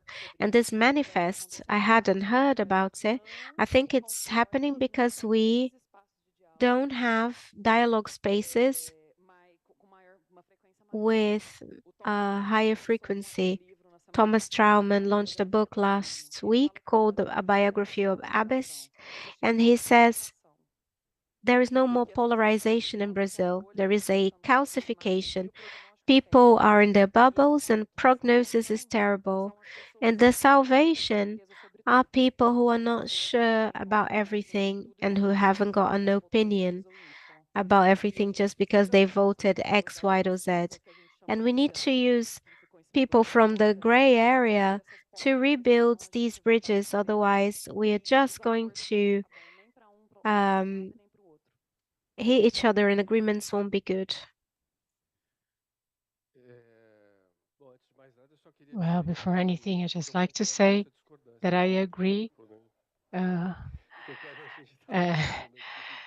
with what you disagree with. When we're talking about restoration, of course, that includes ecological restoration and very serious topics we're not yet familiar with. And we'll have to study in depth.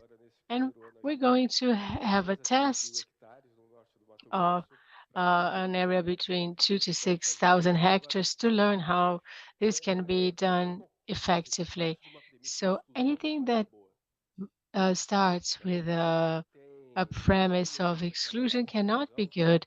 If we're trying to increase inclusion and make sure there is equitative and inequalities are decreased, any policy, any regulation, any action that is based on exclusion cannot be good.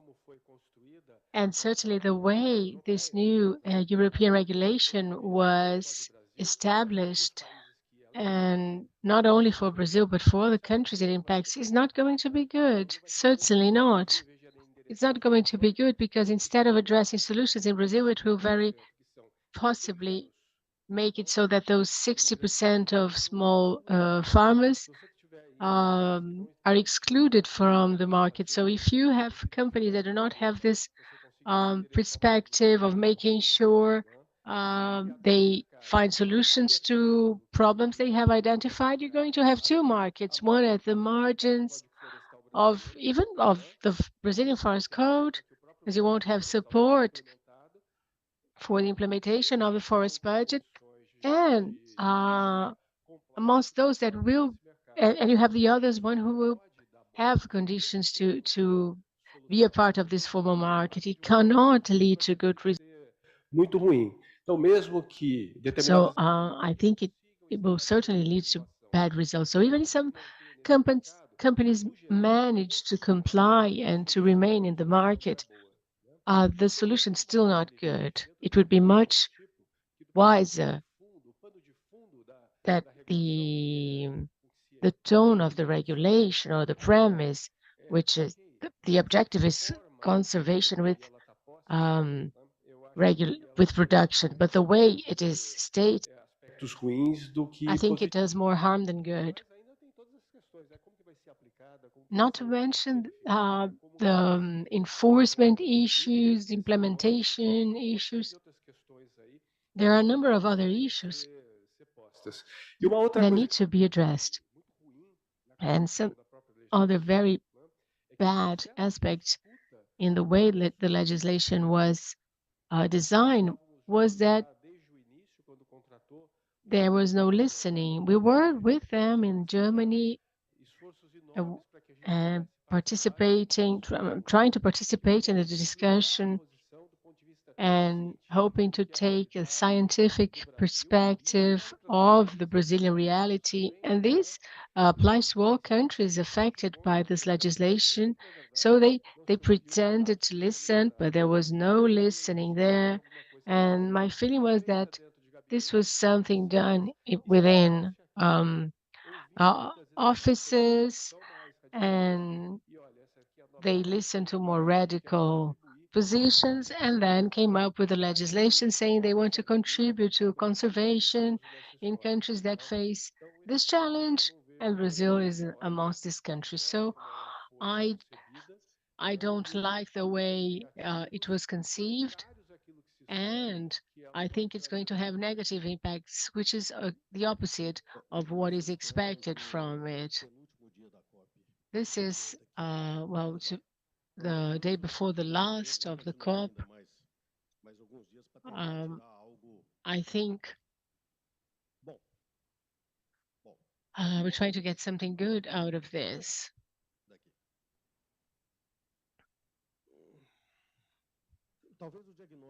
Maybe the diagnosis, and I say this because since day one, our mindset was carbon. Everything is about carbon. And when we only talk about carbon, we only think of removal. But if we are optimistic, as I am, and believe everyone's telling the truth, we can make this country neutral relatively quickly. So this is a transitory market. And how many of you heard the biodiversity mantra repeated over and over again? So I'd like you to briefly make your final remarks because we're running out of time. And I want you to think about the fact that this is the Carbon and Finance COP, and we're going to start preparing our COP. We're going to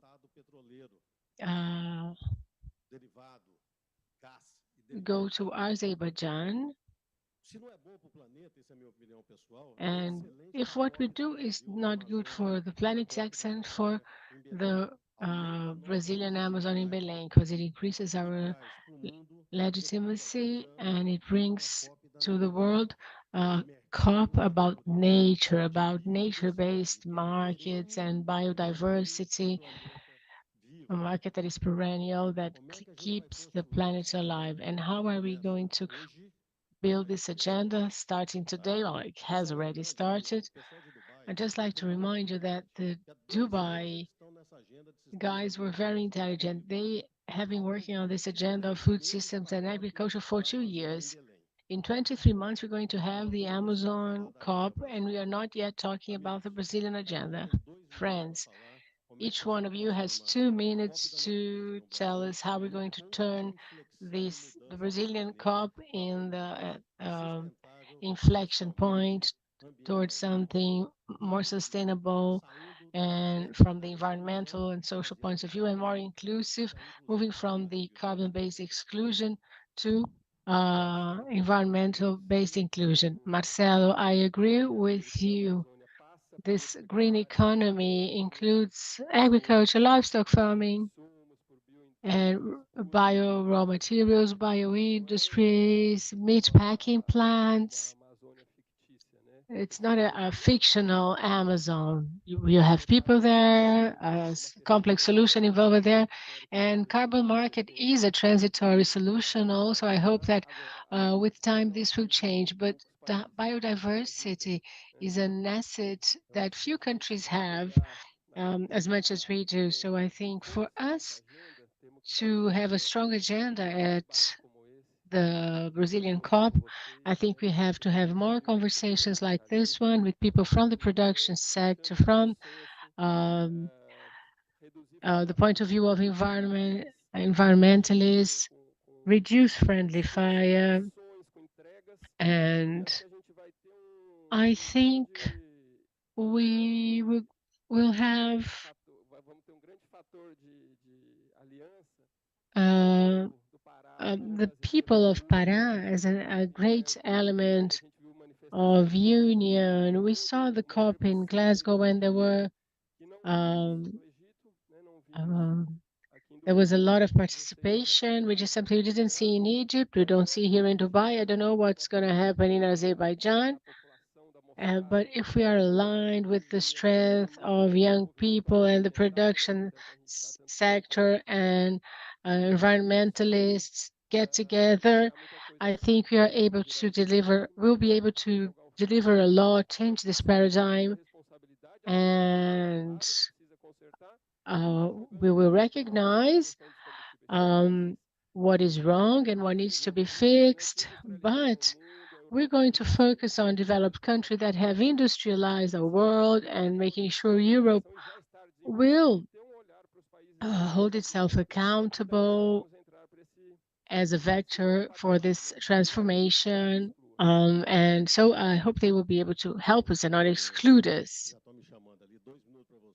2 minutes for you, and then Ludmila will make the closing remarks. Yes, just briefly, I would like to say that the great challenge is speaking the same language about this topic in Brazil, because there's the cliche that Brazil has a potential to be the great supplier of green food to the world. Even though it's a cliche, it's true. But I think we have to align our discourse. As you mentioned, the world is polarized and we cannot have a dialogue, but there are some items that need to be addressed. And transformation at the first link of the chain needs to be funded to happen, needs to have investment. And we have to understand that that which we effectively produce doesn't bring anything of, we have to make sure it doesn't bring any environmental liabilities. So traceability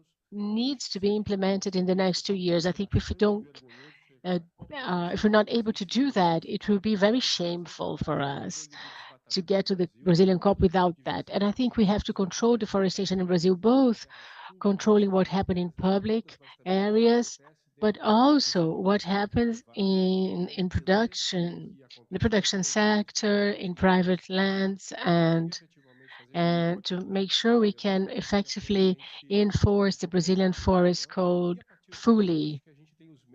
And I think we have the means, if we do that, to make sure Brazil is a leader, not only here, but will demonstrate its leading role at the COP. And 2 words were canceled in this COP: capacity building and just transition. You're not supposed to use them anymore. But as I wanted to say that COP 2030 will be the COP of the people. We don't know what the infrastructure will be like, but we know that the people of the state of Pará will be very warm and welcoming. And I started working in creating what we call impossible dialogues, which is an effort I'm going to work on in the next few months, which is bringing together people who would never speak to each other. So we had Selma Daldina from CONAC explaining to a big company that with their sustainability program that includes traditional communities, small and big farmers and indigenous communities. And she was telling them that any sustainability plan that excludes any of these players is not sustainable and cannot be implemented. And it was a very rich dialogue. And the private sector players said, let's rewrite the plan. And then I said to myself, COP30 will be the COP of the people, the COP that will build bridges just like the one we're building here now. Thank you. That's the key to our success in 2030. Better than that, the key to our Amazon Plus 10 agenda is being brave enough to sit at a negotiation table and have impossible dialogues. I think this is a huge responsibility. But when I look at this group of Brazilians that are so engaged in the process, let's stop saying that we have no infrastructure. If you're going to Belém in the Amazon, you're not going to Dubai or to New York. You're going to Belém, to the Amazon. And we from the Legal Amazon Consortium want to have dialogues with everyone who's against what we're saying and finding a consensus and a common solution. Consensus is something that smart, powerful people embrace. Even if I don't accept 100% what's being said, I can move forward doing what's best for everybody. So let's make sure we exercise this power of consensus, of friendship and union in preparing the COP of nature. Thank you, everyone.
Bom, muito boa tarde a todos. Começando aqui o painel de diálogos de produção sustentável no Brasil, revelando práticas sustentáveis e os Good casos de... afternoon, starting about green production dialogues and success stories for beef and cotton production. It's very good to be here with Sampaio, Liege from JPS, Fabiana, Head of Commercial, Financial and Sustainability of the Schaeffer Group, and Marcelo from the Brazilian Association of Cotton Producers. And he'll be talking about the Brazilian experiencing key change in agricultural production. I think we should mention that we are going through a very unique moment for sustainability in Brazil. It is a theme that pervades all policies developed by the Ministry for Agriculture and Livestock. In all the policies, the ABC policies you've all heard about, and the degraded pasture recovery programs, our phytosanitary actions also include more and more traceability and sustainability issues. And we're also in a very fruitful moment where many ministries of climate change and other ministries are getting together. 12 ministries are involved in this initiative. And I'd like also to highlight the fact that the public and private sectors in Brazil are aligned regarding this agenda.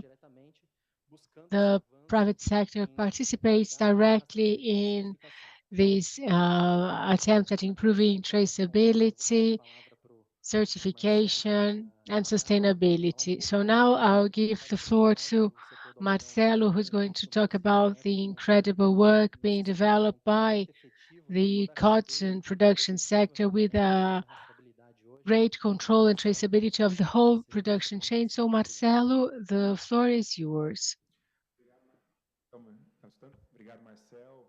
Thank you, Marcel. Thank you, colleagues, fellow panelists. Good morning, everyone. I'd like to say that it's a pleasure to be here.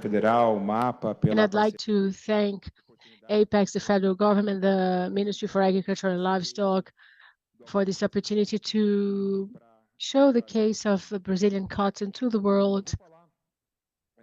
And I'll be talking, and Fabiana will be speaking after me, and I'll tell you what are the scenarios Abrapa has detected for the situation of cotton in the world, and how cotton could be the solution to mitigating so many climate problems we face today that especially come from the fashion industry, which is one of the industries that has been a great focus of emissions conversations. So this is a complex scenario, and the first slide shows how complex this is, and the questions: will the future of fashion be vegan, and plastics and the use of plastics that it has become more frequent, with fibers like nylon and polyester being used for clothing.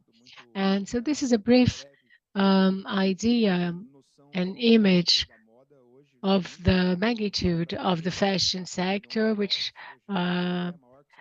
is a 3.4 trillion industry, which is twice as much as electroelectronics, 300 million jobs around the world, but it contributes to 2 to 7%, depending on the study, of global emissions. And of this total, 1/4 come from raw materials. E esse volume é crescente, uma vez que and this is growing because we see a higher and higher increase in clothes consumption around the world. And the great question is that this increase, the use of fibers, is based on chemical fibers. Cotton, which is the blue line has been stable. In recent years, it grows by 1% every year, and chemical fibers more than 15% a year. And these chemical fibers, we are based on fossil products. They have a carbon footprint that is much higher when compared to cotton, which is a natural biodegradable fiber, naturally recyclable and circular.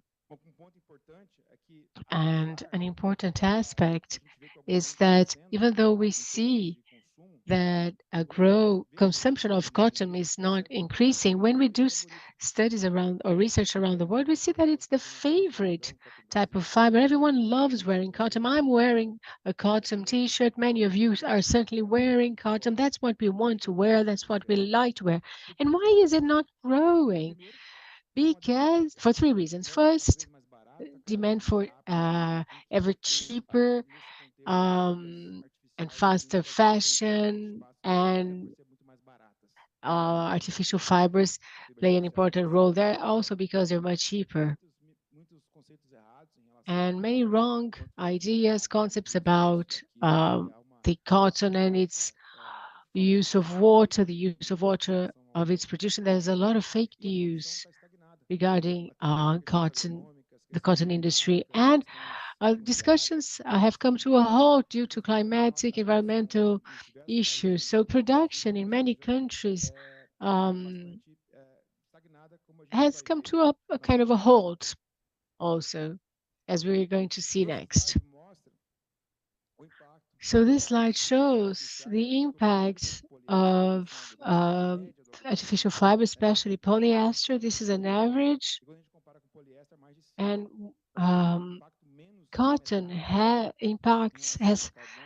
half of the impacts in terms of emissions of carbon, and carbon when compared to fibers. If you consider other information, other fibers, all sources indicate that we are consuming the least sustainable material. This is data from our world production that has been stable for around 20 years. So 20 years ago, we produced more than we produce today. But there is a country that we're proud to be from that is doing things differently, that has a different story to tell about cotton. While the rest of the world has stable or decreasing production, we, with the help of companies like Shepherd, represented here by Fabiana, we have been making a difference. And here you have some data that show how efficient cotton production is in Brazil. In the 1980s, it used to occupy a little over 4 million hectares, and now it's much less. So now it produces almost 2,000 kilos per hectare. So it's an increase of 788%, and it's almost 500% of increase in production. We were the second greatest importer, and now we're the second greatest exporter. So yes, we can make the industry grow and make its margin increase. And this is an image of what cotton represents to our internal footprint. You see, it's just 2.5% of Brazilian area is dedicated to cotton growing. And we have here a number of responsible practices that are practiced almost by all producers on different levels, but it's not niche. It's not one or two or three companies. Of course, some are more evolved than others, but all producers have a very uniform production system that takes social environmental questions into consideration. And this naturally leads to increased productivity, quality of the soil, and efficiency, which has been leading to these very positive results for cotton. And I'd like to mention some of these. And you can see some of these on this slide.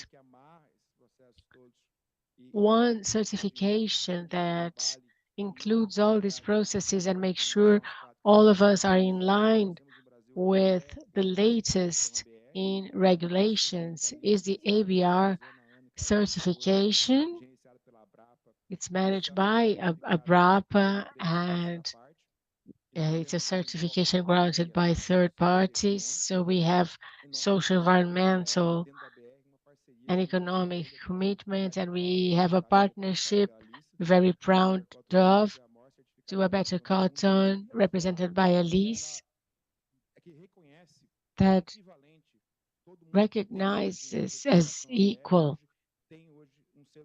Via Better Cotton I'm initiative. sorry, they grant an international certification because our certification is considered, our certification, our Brazilian certification is considered as good as the Swiss certification, and most of our production is certified. So Brazil is at the forefront also in that. We have been working more and more with certification. We want to reach 100% of producers, but it's still a very relevant percentage when you compare to the global average. And the results are fantastic. Just to show some indicators, 60% decrease in land use compared to the global average. Carbon emissions less 32%. This is compared to the global average, but if you compare it to polyester, it's even less. We use 98% less irrigation water than the average, the global average, and also our social impact is 17% better than the global average. And of course, being certified is not enough, and this is useless if you can't trace that and bring that to the chain with a structure. That's why we have a very robust traceability program from the growing phase to consumption. And you see the dark blue items identify each batch of cotton, and we know where it was produced, if the producer is certified or not. And now we're working with some retailers to completely certify the cotton that is used in products sold by those retailers, which is the case of my T-shirt. It has a QR code that allows you to see where the cotton came from, and you can tell if it's social, environmentally sustainable. So I'd like to show a 1-minute video that shows how this traceability program works.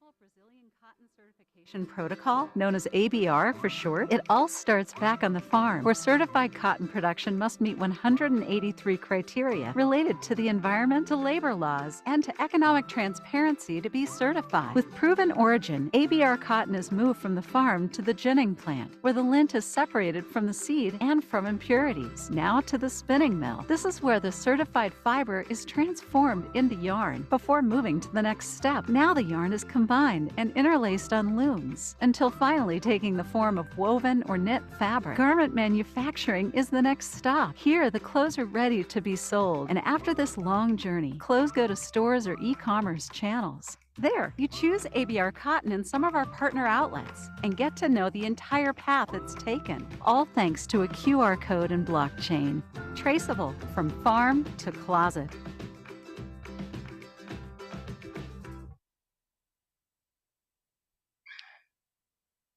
Could you put back the slides?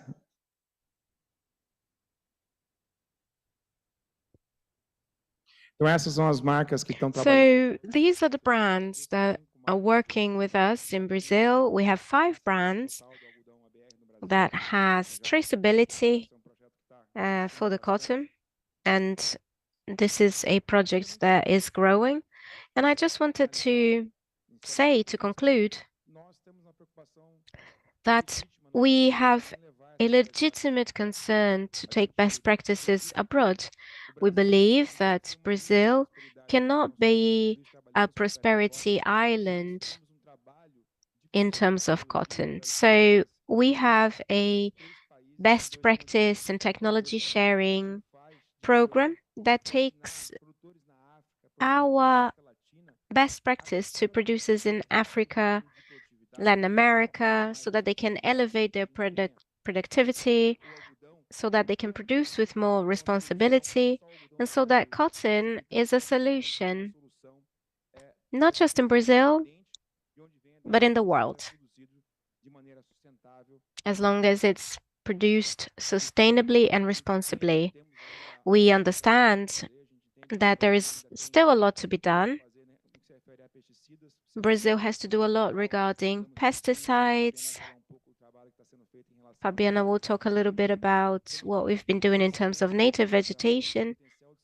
We still have little knowledge on the impacts of carbon capture in cotton farming. We know there is a potential there, but we need more science, more data, and more knowledge to advance this and provide data to our chain.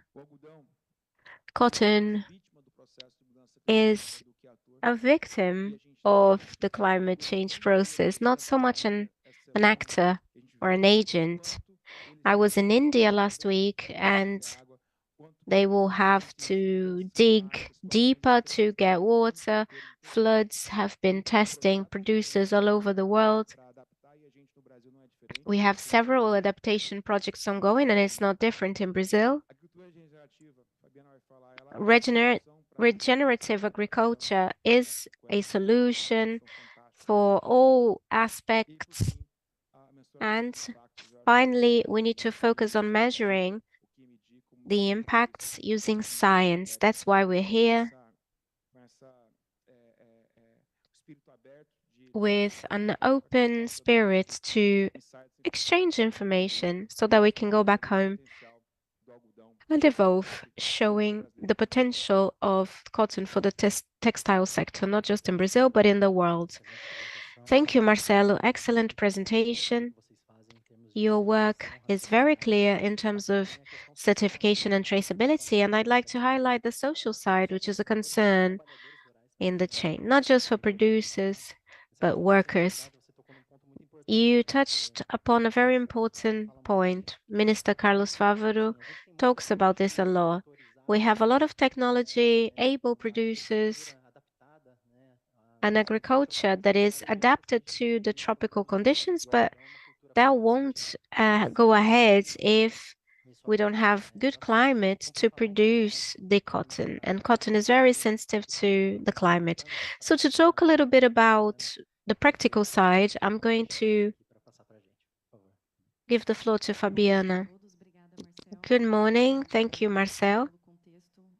And thank you, Marcelo, for providing a context. Scheffer is a family company.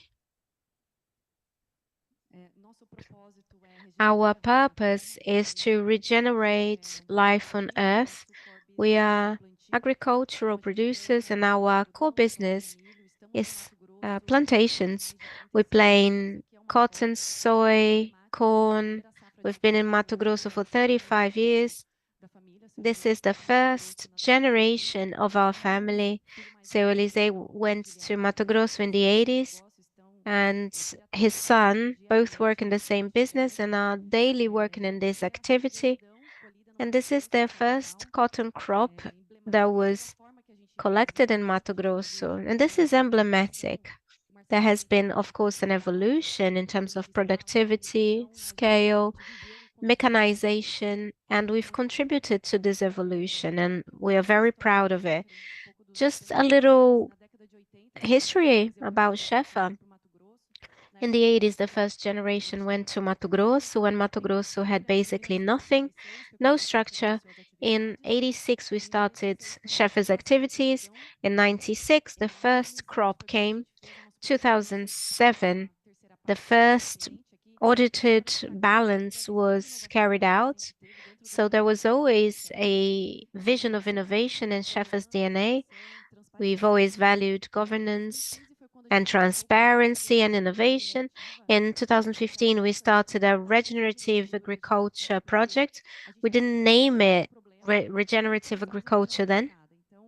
We were trying to solve a problem, and we started this journey. In 2020, we became the first producers in Brazil to be certified by Regenagri, which is a UK protocol for regenerative agriculture, and we've been in this journey. So by 2030, our ambition is to have 100% of regenerative agriculture areas. So this is where we are in Brazil. We are in Mato Grosso, but we also have a farm in Maranhão and an operation in Colombia.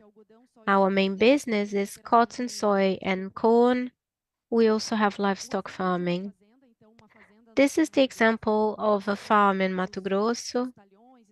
So apart from the crops and the warehouses, there are several industrial facilities such as input warehouse, finished product warehouses, workshops, location to keep equipment. So it's a broad and complex structure that requires high investment as the business evolves. Our crop calendar is interesting. This is an important aspect for Brazil because almost 90% of production in Brazil is intercrop. So we plant soy in September and October, we harvest in January or February, and then cotton is planted as a second or intercrop in January, February time, and we harvest in July or August. So the soil is used for the entire year, and that's relevant for the health of the soil. What motivated us to explore more sustainable practices? In spite of the evolution in these 30 years producing cotton, there was an evolution in the seed technology. Seeds are more resistant to plagues, diseases, hydric stress, but as we evolved the technology, we were using more and more chemicals. So the family started talking and asked themselves, what are we missing in this process? Because I get it, it's tropical agriculture, it's a challenge to control plagues and diseases in a tropical climate. But with the evolution of protection technologies, we should be using less pesticides to control plagues and diseases. So we started researching in 2015, and we discovered that modern agriculture underestimates the value of biology and the role that biology has for the soil and the ecosystem and the plants. This is the context of regenerative agriculture, which is a set of actions that focus on soil health. So everything we need to do to have a healthier soil with living organisms. Soil is a living organism. So in order to function at its maximum capacity, it needs to have the right conditions so that biology prospers and works in the favor of the crops. So based on several studies, and these are just a few, there is an FAO study that indicates that soils can store 3 times more carbon than we have in the atmosphere. Good agricultural practices can capture about 1.5 more carbon than conventional practices. So there are several justifications to look after the health of the soil. And we understand that regenerative agriculture is a plantation system that encompasses all these practices. And here are a few. Direct planting, or we use zero tillage. The more you move the soil, the worse it is for the soil's biodiversity. Conservation of native vegetation, crop rotation, reduction in chemical use. And to reduce chemicals, we use biological products because we need to control plagues and diseases. The soil has to be covered with straw. It cannot be exposed to rain, wind, sun. This certainly harms the soil. Non-irrigated crops, so 100% of our production is dry land production. Cover crops, so we use cover crops not to leave the soil uncovered, and we use biological products for crop interaction. And now talking about the benefits of regenerative agriculture, focused on 3 KPIs: increase the use of biologicals while reducing the use of chemicals, and with a positive carbon balance, which fosters more biodiversity and more biological activity in the soil. With a better fiber and more sustainability, we need to work on traceability, and Abrapa has worked a lot with that. This is used with all Brazilian producers. 100% of cotton bales are traceable in Brazil.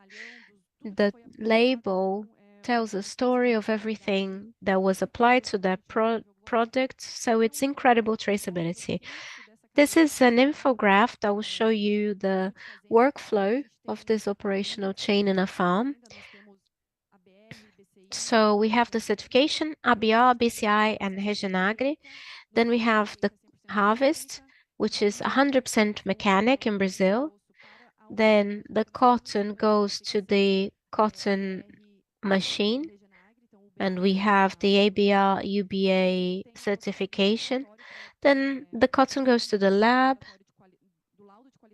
so that it can receive a quality label, HVI. And Abrapa has worked to increase the transparency and credibility of these results in Brazil.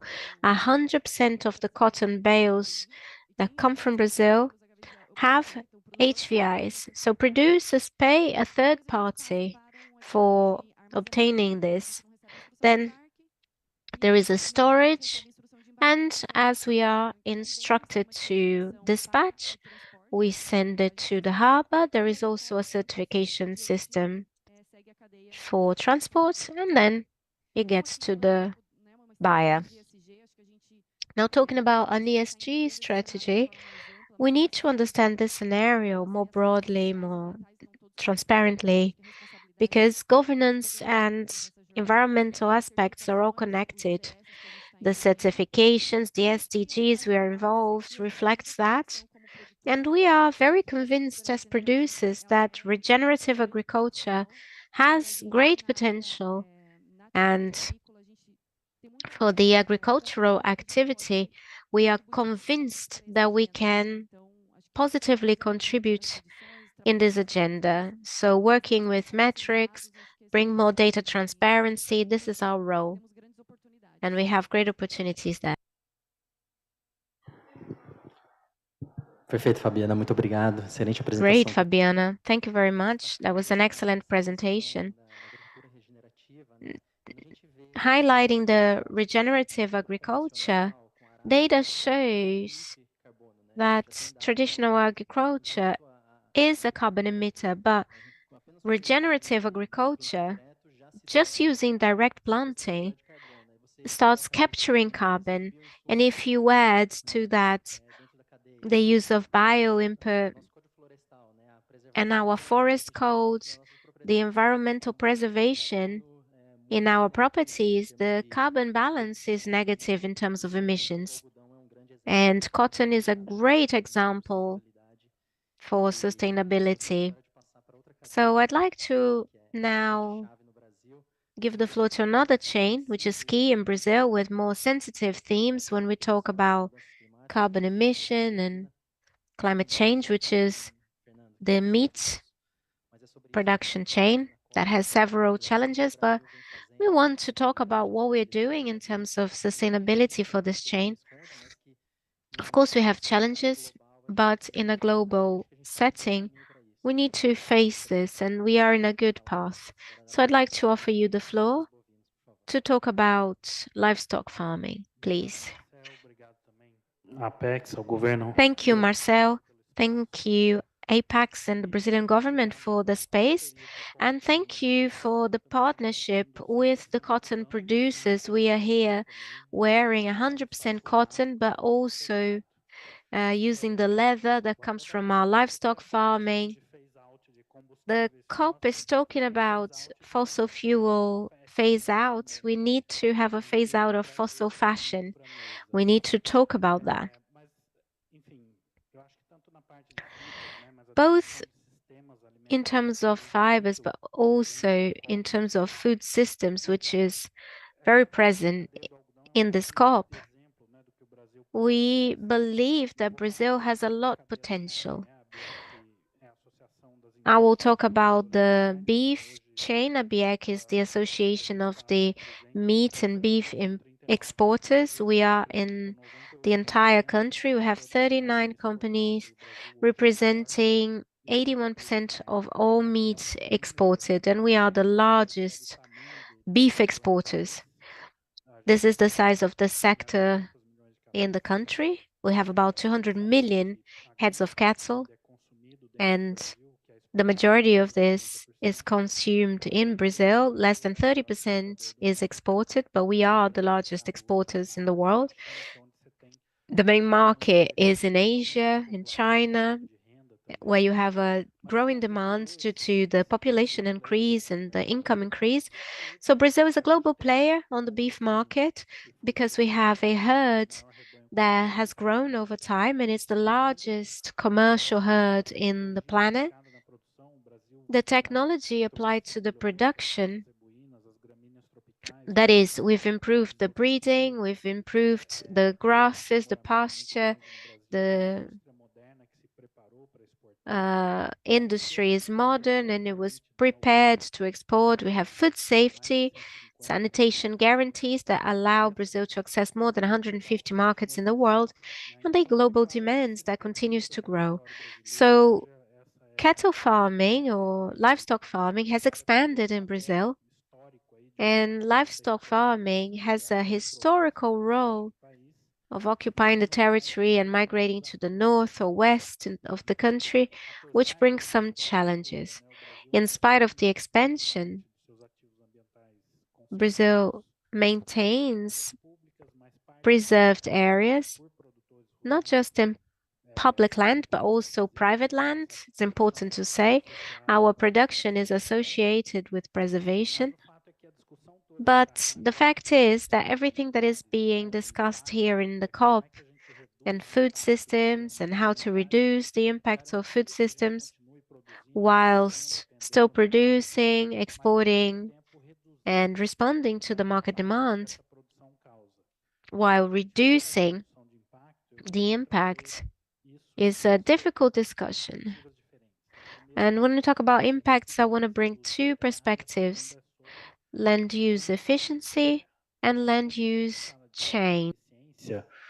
When we talk about efficiency, and Marcelo mentioned some of the cotton data, but for livestock farming, there are new technologies being incorporated to the production, so the productivity is increasing.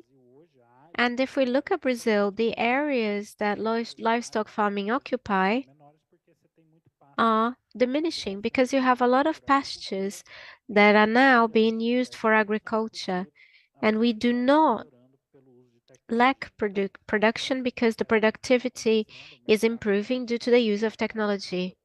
The market helps pushing for this efficiency, but the fact is that we still have a huge challenge because a lot of areas are being occupied with pastures with low productivity. And we can see this as an opportunity as well. This has to do with the program that was announced by the Ministry for Agriculture on how to change these pasture areas, whether it is integrating with agriculture and expanding agricultural production to these areas, or even livestock farming indeed. This is an opportunity because when you go from a low productivity system and you work with pastures, you don't just improve productivity and profitability, but you also reduce impact because you're reducing emissions, you're shortening the animal's life cycle, you're stocking carbon. So there is opportunity of producing more while reducing the impact. This is a huge opportunity for Brazil, an opportunity of leading this process and having an agriculture that is better and better with fewer and fewer impacts. So we have this opportunity and this space. And the federal government has made this announcement in the COP, this pasture recovery plan, which is essential for the sector and the growth of Brazilian agriculture in a sustainable manner. Now, the second aspect, the impact caused by food systems and which have to do with deforestation mainly. Livestock farming did have a role of occupying the territory, but if you look at the deforestation in the red line of the chart, we don't produce more when deforestation happens or produce less because deforestation is diminishing. This correlation does not exist. The deforestation happens, but it's different from deforestation that took place in the past. It happens over public areas where cattle is used to occupy these public areas. We don't want and we don't need this cattle to continue to produce and export. So to go around the situation and reduce this impact, we need to work with both the private and the public sector and address this deforestation issue. On the public side, Brazil has relaunched the PPC Dam initiative, which is a plan for the prevention and control of deforestation in the Amazon. This is a public policy instrument that brought several results reducing deforestation in the past, and it's already delivering results this year. This is work that the government has to do of supervision and land licensing so that we can reduce the deforestation that happens. And on the private side, what the beef industry has been doing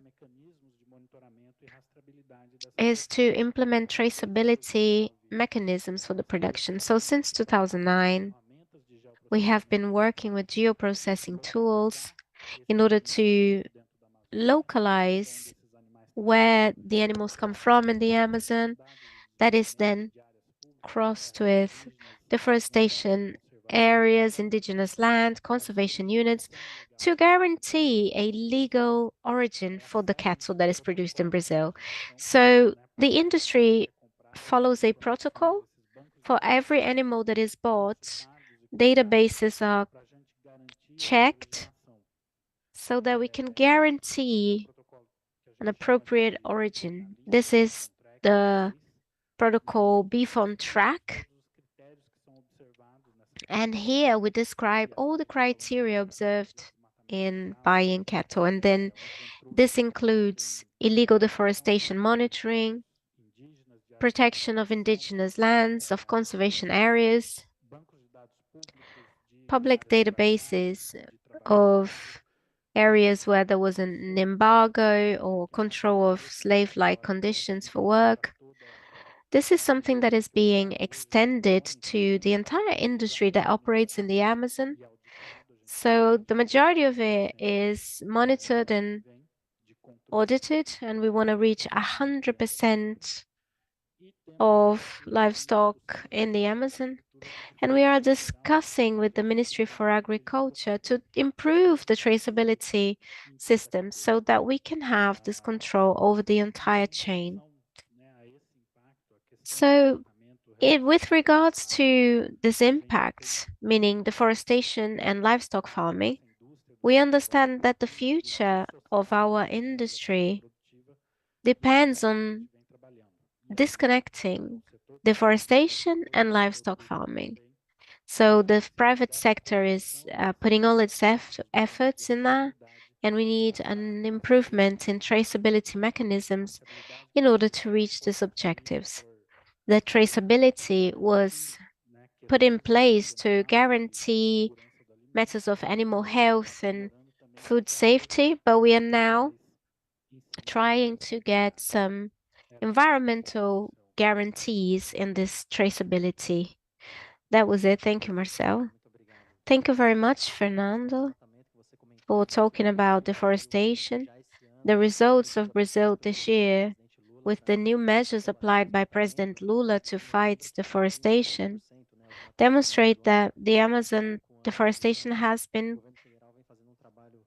decreased by 50%. So the federal government's working hard on this.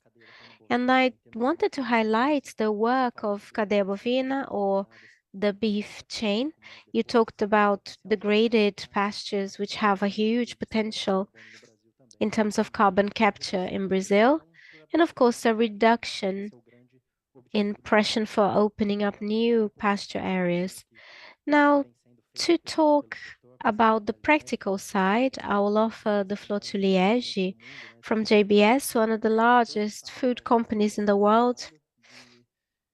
Perhaps, Liege, people don't know about the work you do with the producers, with the livestock farmers.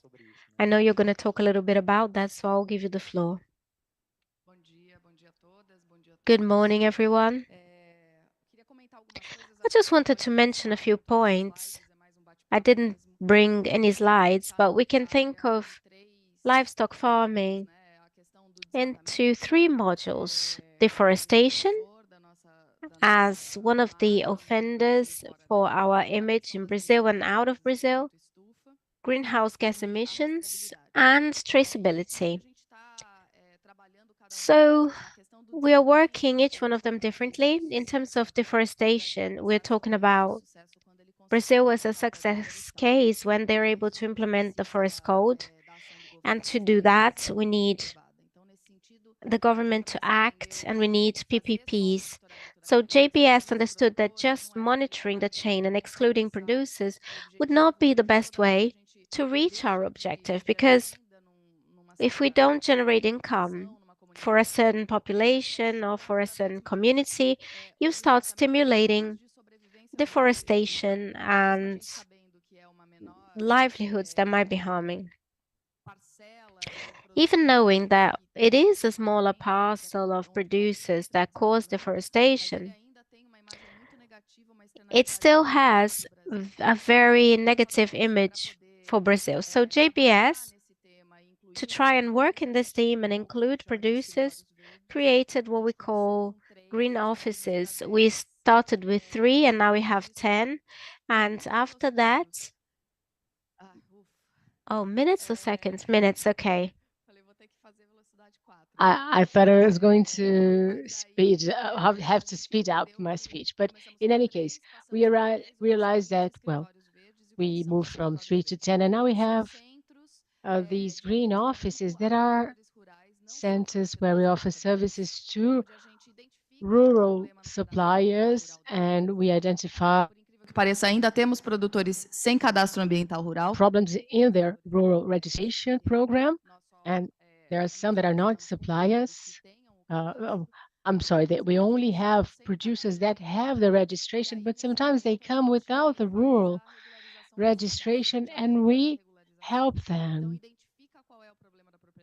identify the problem and make their situation regular, free of cost. And when they need a PRA, environmental regulation plan, we have consultancies that work in partnership to make sure they become compliant. Of course, if they have penalties, if they have to pay something, they will have to pay for that. But sometimes they need help building fence, isolating the area, or planting seedlings, and we establish partnerships for that. And I think this is a good example where we are actually able to help, because sometimes only we are all often defensive, but without looking at areas where we have to act along with the government, because of the private and public sectors move in at different speeds. So I think this partnership or working together is part of that. And we created these green offices thinking about this need, and we need to have a national traceability system. But not only that, we have a pilot project in our Marabá plant, and the objective is to have traceability for all animals that arrive at our installation. So now the government has announced mandatory individual animal traceability by 2025, and the state of Pará has the second biggest herd, and it's the state with the highest levels of deforestation. However, I must say that traceability alone will not solve deforestation issues. Traceability allows us to know what happened to each animal before they arrive at our facilities, but I think this is something we need to discuss and think big about, and think about the future. And we actually need to eliminate deforestation to make sure that all farms are involved in this life cycle of each animal are free from deforestation, because then it would be much more a management issue than a control issue. And some exporting countries, however, want these assurances, but it's more a consequence of our inability to eradicate illegal deforestation that makes traceability important. Em relação à sanidade I'd like to highlight the action of the Ministry for Agriculture that already had actions to increase control, and this is working well. So for sanitary issues, you have that very well implemented, but now we have to work more on the environmental aspect. And I mentioned 3 pillars, and we have emission as one of them. So we've been working very hard to study food additives and supplements to reduce methane emissions. But Brazil has a lot of opportunity to reduce the slaughter age. So when you send animals sooner for slaughter, you improve that. So we are encouraging producers to be more efficient in their production, increase their weight gain so that they can be slaughtered sooner at our companies, and also studying the animals' diets. And I think we've reached the limit of research, and from now on we have to move together to control carbon emissions. And this is where the biomethane is important. Of course, biogenic emissions. Of course, we consider that for ethanol, and we have been defending something similar for methane. Of course, in the case of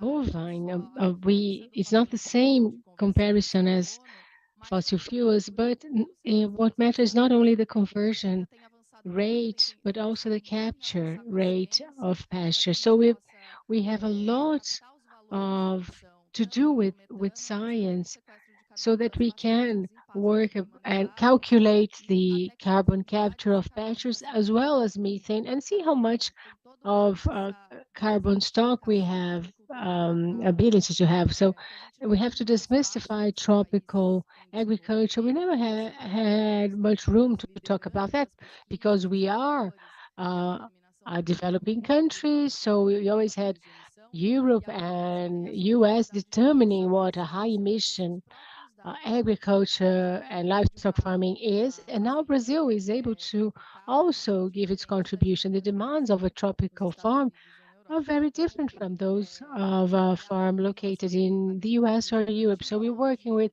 regenerative agriculture. And today, fortunately, we agronomists know that never before pasture was seen as something that could be used for agriculture. It was always something marginal. Maybe you could throw some seeds there and something would grow, but now it's already considered another harvest with integration between pastures and a florist and agriculture. So you can manage pastures and invest in fertilizers and also have regenerative agriculture there. So livestock farming gives us the ability to produce more in the same area. We don't need to expand the farm areas, and using grass maybe helps us doing that, associating with roots or cotton. And there are always research talking about the importance of the liquid, the rumen fluid for the soil. So there are studies of the use of this material in the soil, even in areas where you don't have the presence of cattle. So we're working much more on working and not so much on announcing.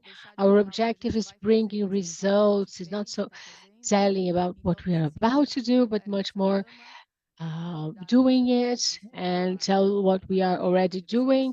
And this is what we have been doing in that respect. Thank you very much. Thank you, Liege. Excellent words you mentioned. Both of you said that traceability alone will not solve the deforestation problem. It just shows that our chains are not culprits in deforestation. There's data showing that 98% of our farmers are using correct procedures on their farms, but still talking about traceability and due diligence. We received great news that the fact that UK said that they are going to consider national legislations in their due diligence processes. So in Brazil, it's very important to differentiate what's legal and illegal deforestation. But I'd like to hear what you have to say about these restrictive measures and their potential of impacting smaller producers with fewer resources. And you mentioned inclusion a lot. How can we include these people when you implement traceability and also when Brazil is facing those restrictive measures? Well, I think we have examples from the European Union and now from the United Kingdom of markets that there are buying markets, because in the past our access to markets depended on sanitary assurances. This was the requisite for accessing a market. But now we are required to include environmental items and measurements, but this has been happening for a while. And now with Europe and the UK, you have officially countries demanding that from Brazil. But of course, we have been suffering this demand. There are hundreds of retailers and processing companies that have a public commitment to not include deforestation in their chains. And in the rainforest and the Amazon, most deforestation is illegal. So we need to effectively create control mechanisms, because just for, like what you have for sanitary control, you must have mechanisms to produce the legality of your production chain. So of course there will be demands for zero deforestation or zero illegal deforestation. The items will depend on the client, but we need to transform the currently available traceability mechanisms so as to give those extra assurances, because we are aware of the fact that our future access to market will depend on that. And another important point, and this is a discussion that the Brazilian government should lead and think about, is again comparing with the sanitary aspect. There is the concept of equivalence between countries. So if I show that my control is equivalent or better to your control, there's no reason why you should ban my products. So there is this discussion. And of course, each country will have its own standard of what a sustainable product is, but we should have this conversation, because Brazil, with the forest cold, and will have few competitors at this level or with anything similar. And if we could start this discussion and show that our production is equal or better than any other countries, this could happen. Fernando, I think you mentioned some very relevant points, and I think we already have a set of practices that is very relevant, with relevant positive impacts. So if we consider the efficiency in the use of the land, the use of water, our legal reserves, the percentage of our operations that are preserved, the traceability. Of course, we don't live in a perfect world, but I think it's about looking inwards and thinking about points for improvement, but also looking at what we are doing well and looking at production of cotton and agriculture. We already have good practices that have very relevant biodiversity indicators. The biodiversity analysis of our soils is extremely interesting. Carbon. And so we see that more and more brands in the textile production chain, which is very fragmented. You have many, many different steps.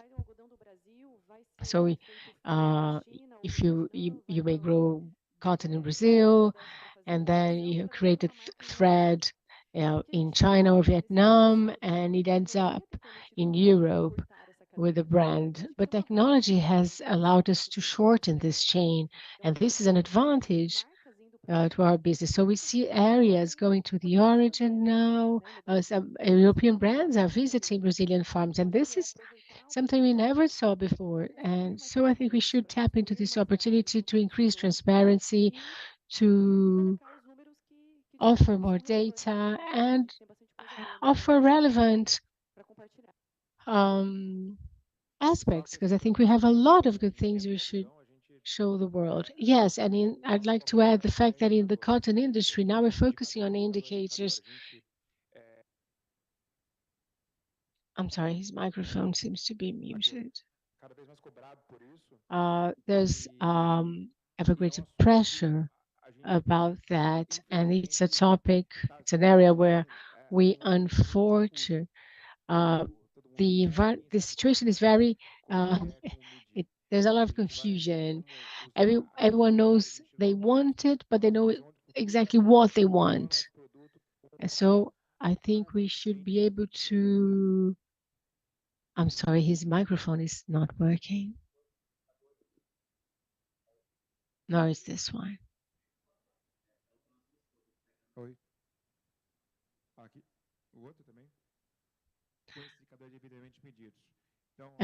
So this is the new frontier. We know we're aware of the challenges because cotton can't move.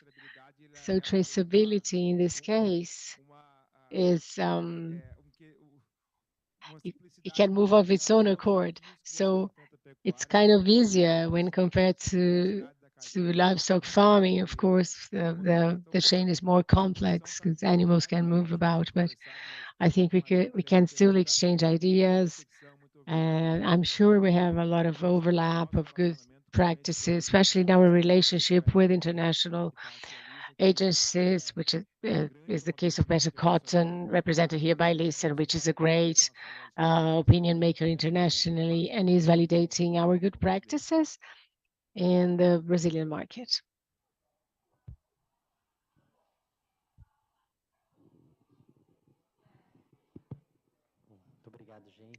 Thank you. I think we have a few more minutes, so I'll open for questions and comments.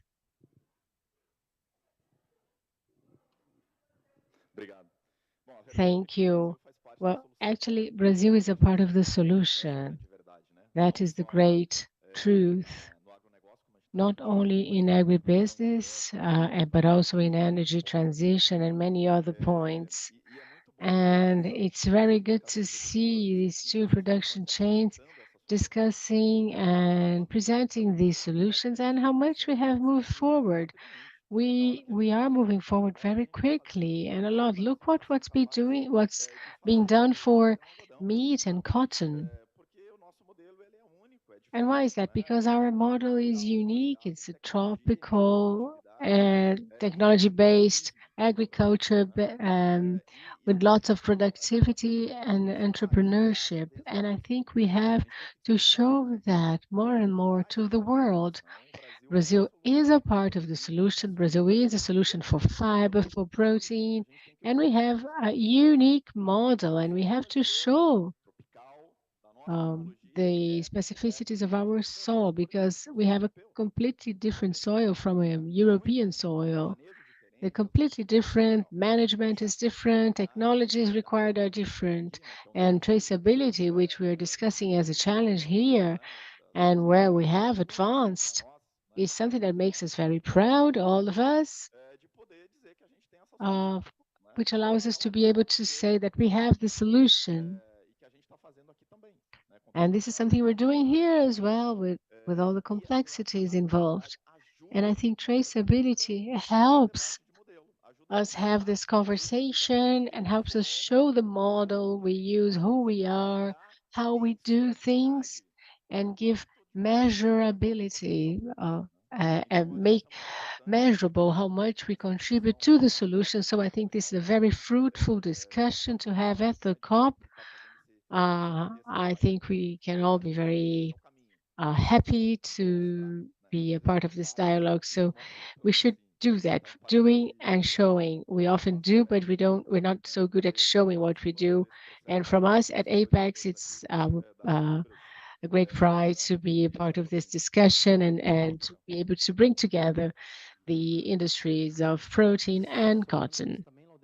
Que foi falado pelo Fernando e pela Liege aqui, o programa de conversão also, Ademir, as Liege and Ademir said, we have the degraded pasture recovery program. You know that we have of those areas of degraded pastures, and we currently learned that we have 40 million of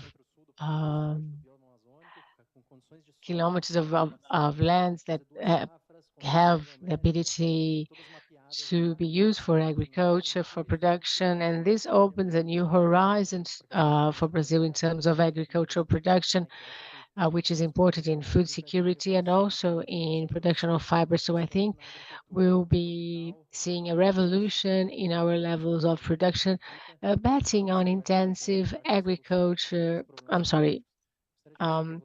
tropical agriculture. And so I'd like to give the floor to you for the final remarks.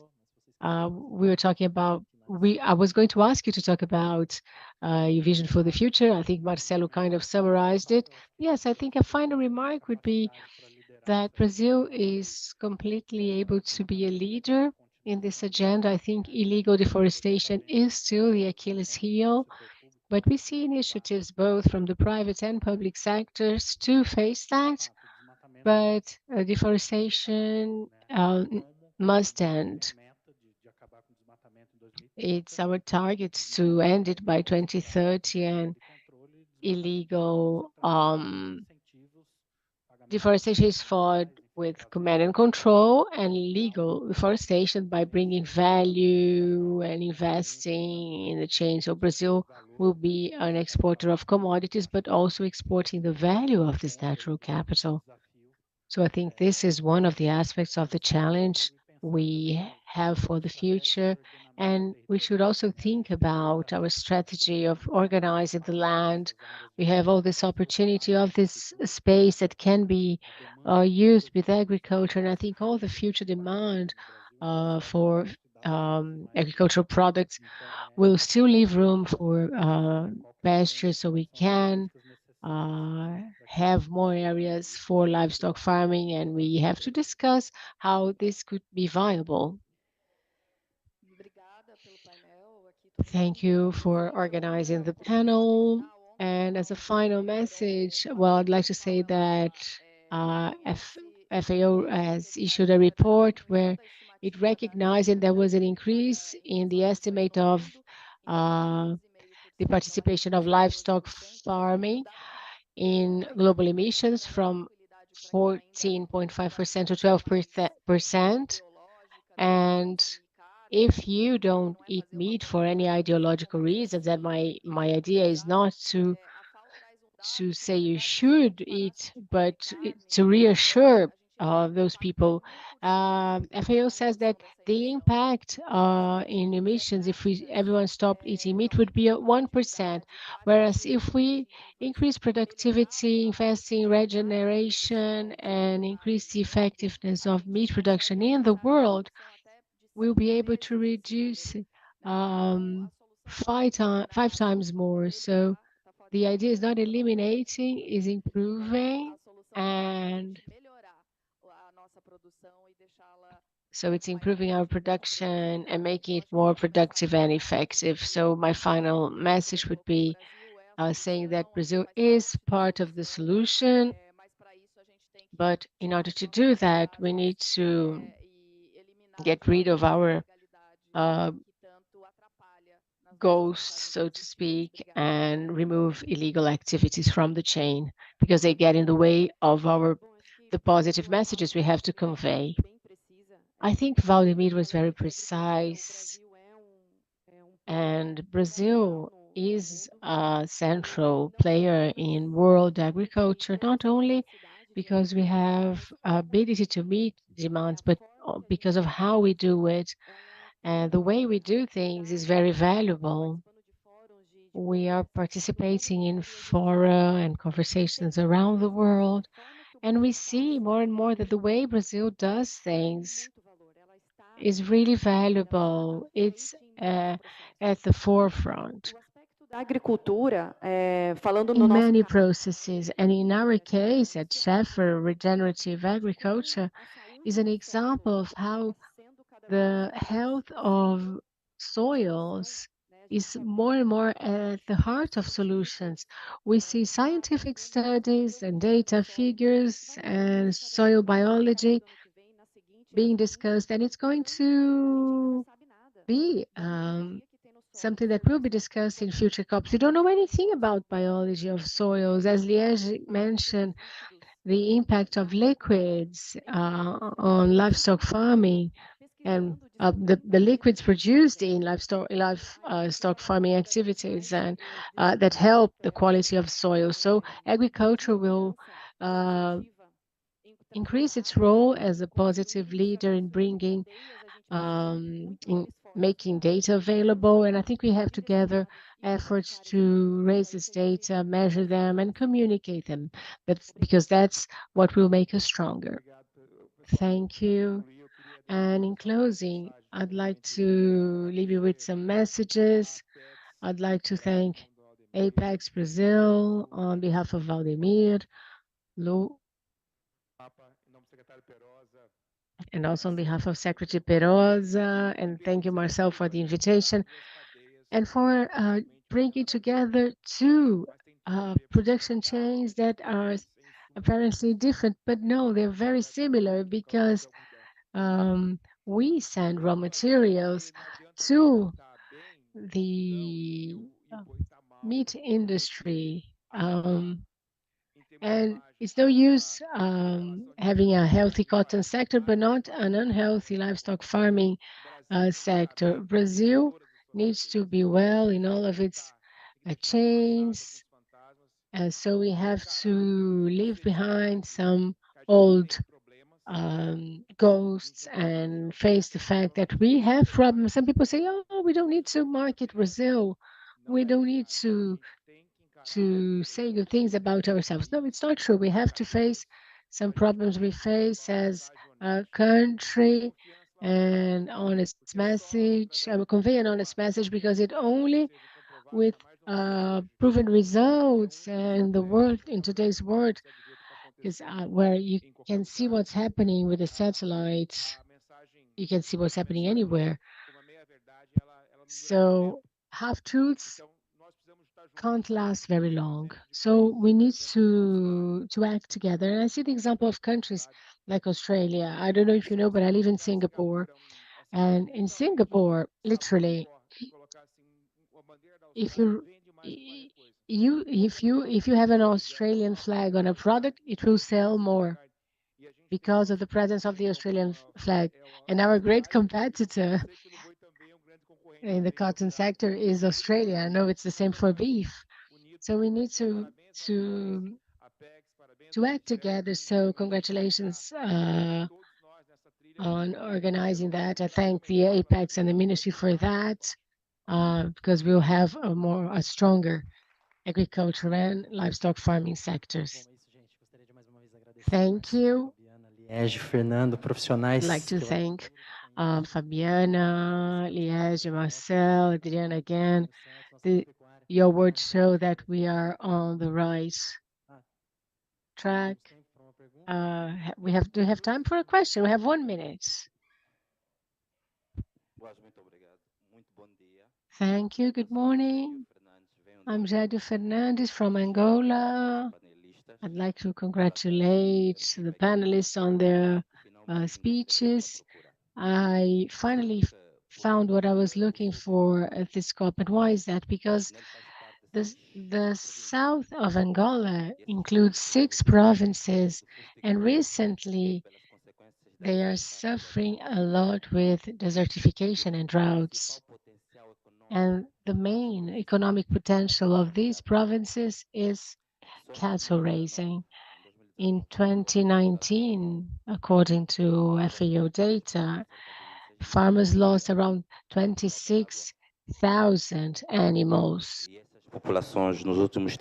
And these populations have been forced to leave, abandon these areas and move to urban areas, to the capital, Luanda, because they can't survive in their native regions. And this puts even more pressure in the central area of the country. And I heard many ideas that I think could help solve our problem. So I would really like to see that this success story in Brazil wouldn't be limited to Brazil. Please bring it to Africa, especially Angola. The south of Angola is crying. In the south of our country, we have more than 3 million people, and every year they lose around 50,000 relatives because of droughts and desertification. So please bring our experience, contact the government. I can be a point of connection for that so that we can protect the populations that every year lose relatives, animals, the ability to keep their livelihoods in the south of Angola. Thank you.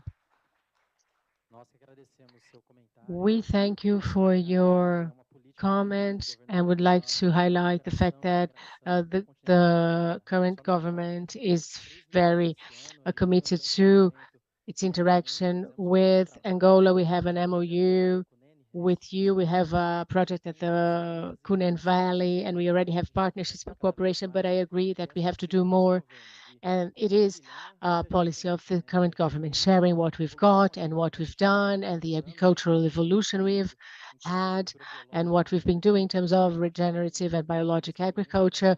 So this is an experience we're completely we're interested in sharing with Angola and the whole of Africa. So we're closing the panel. Thank you for your presence and participation.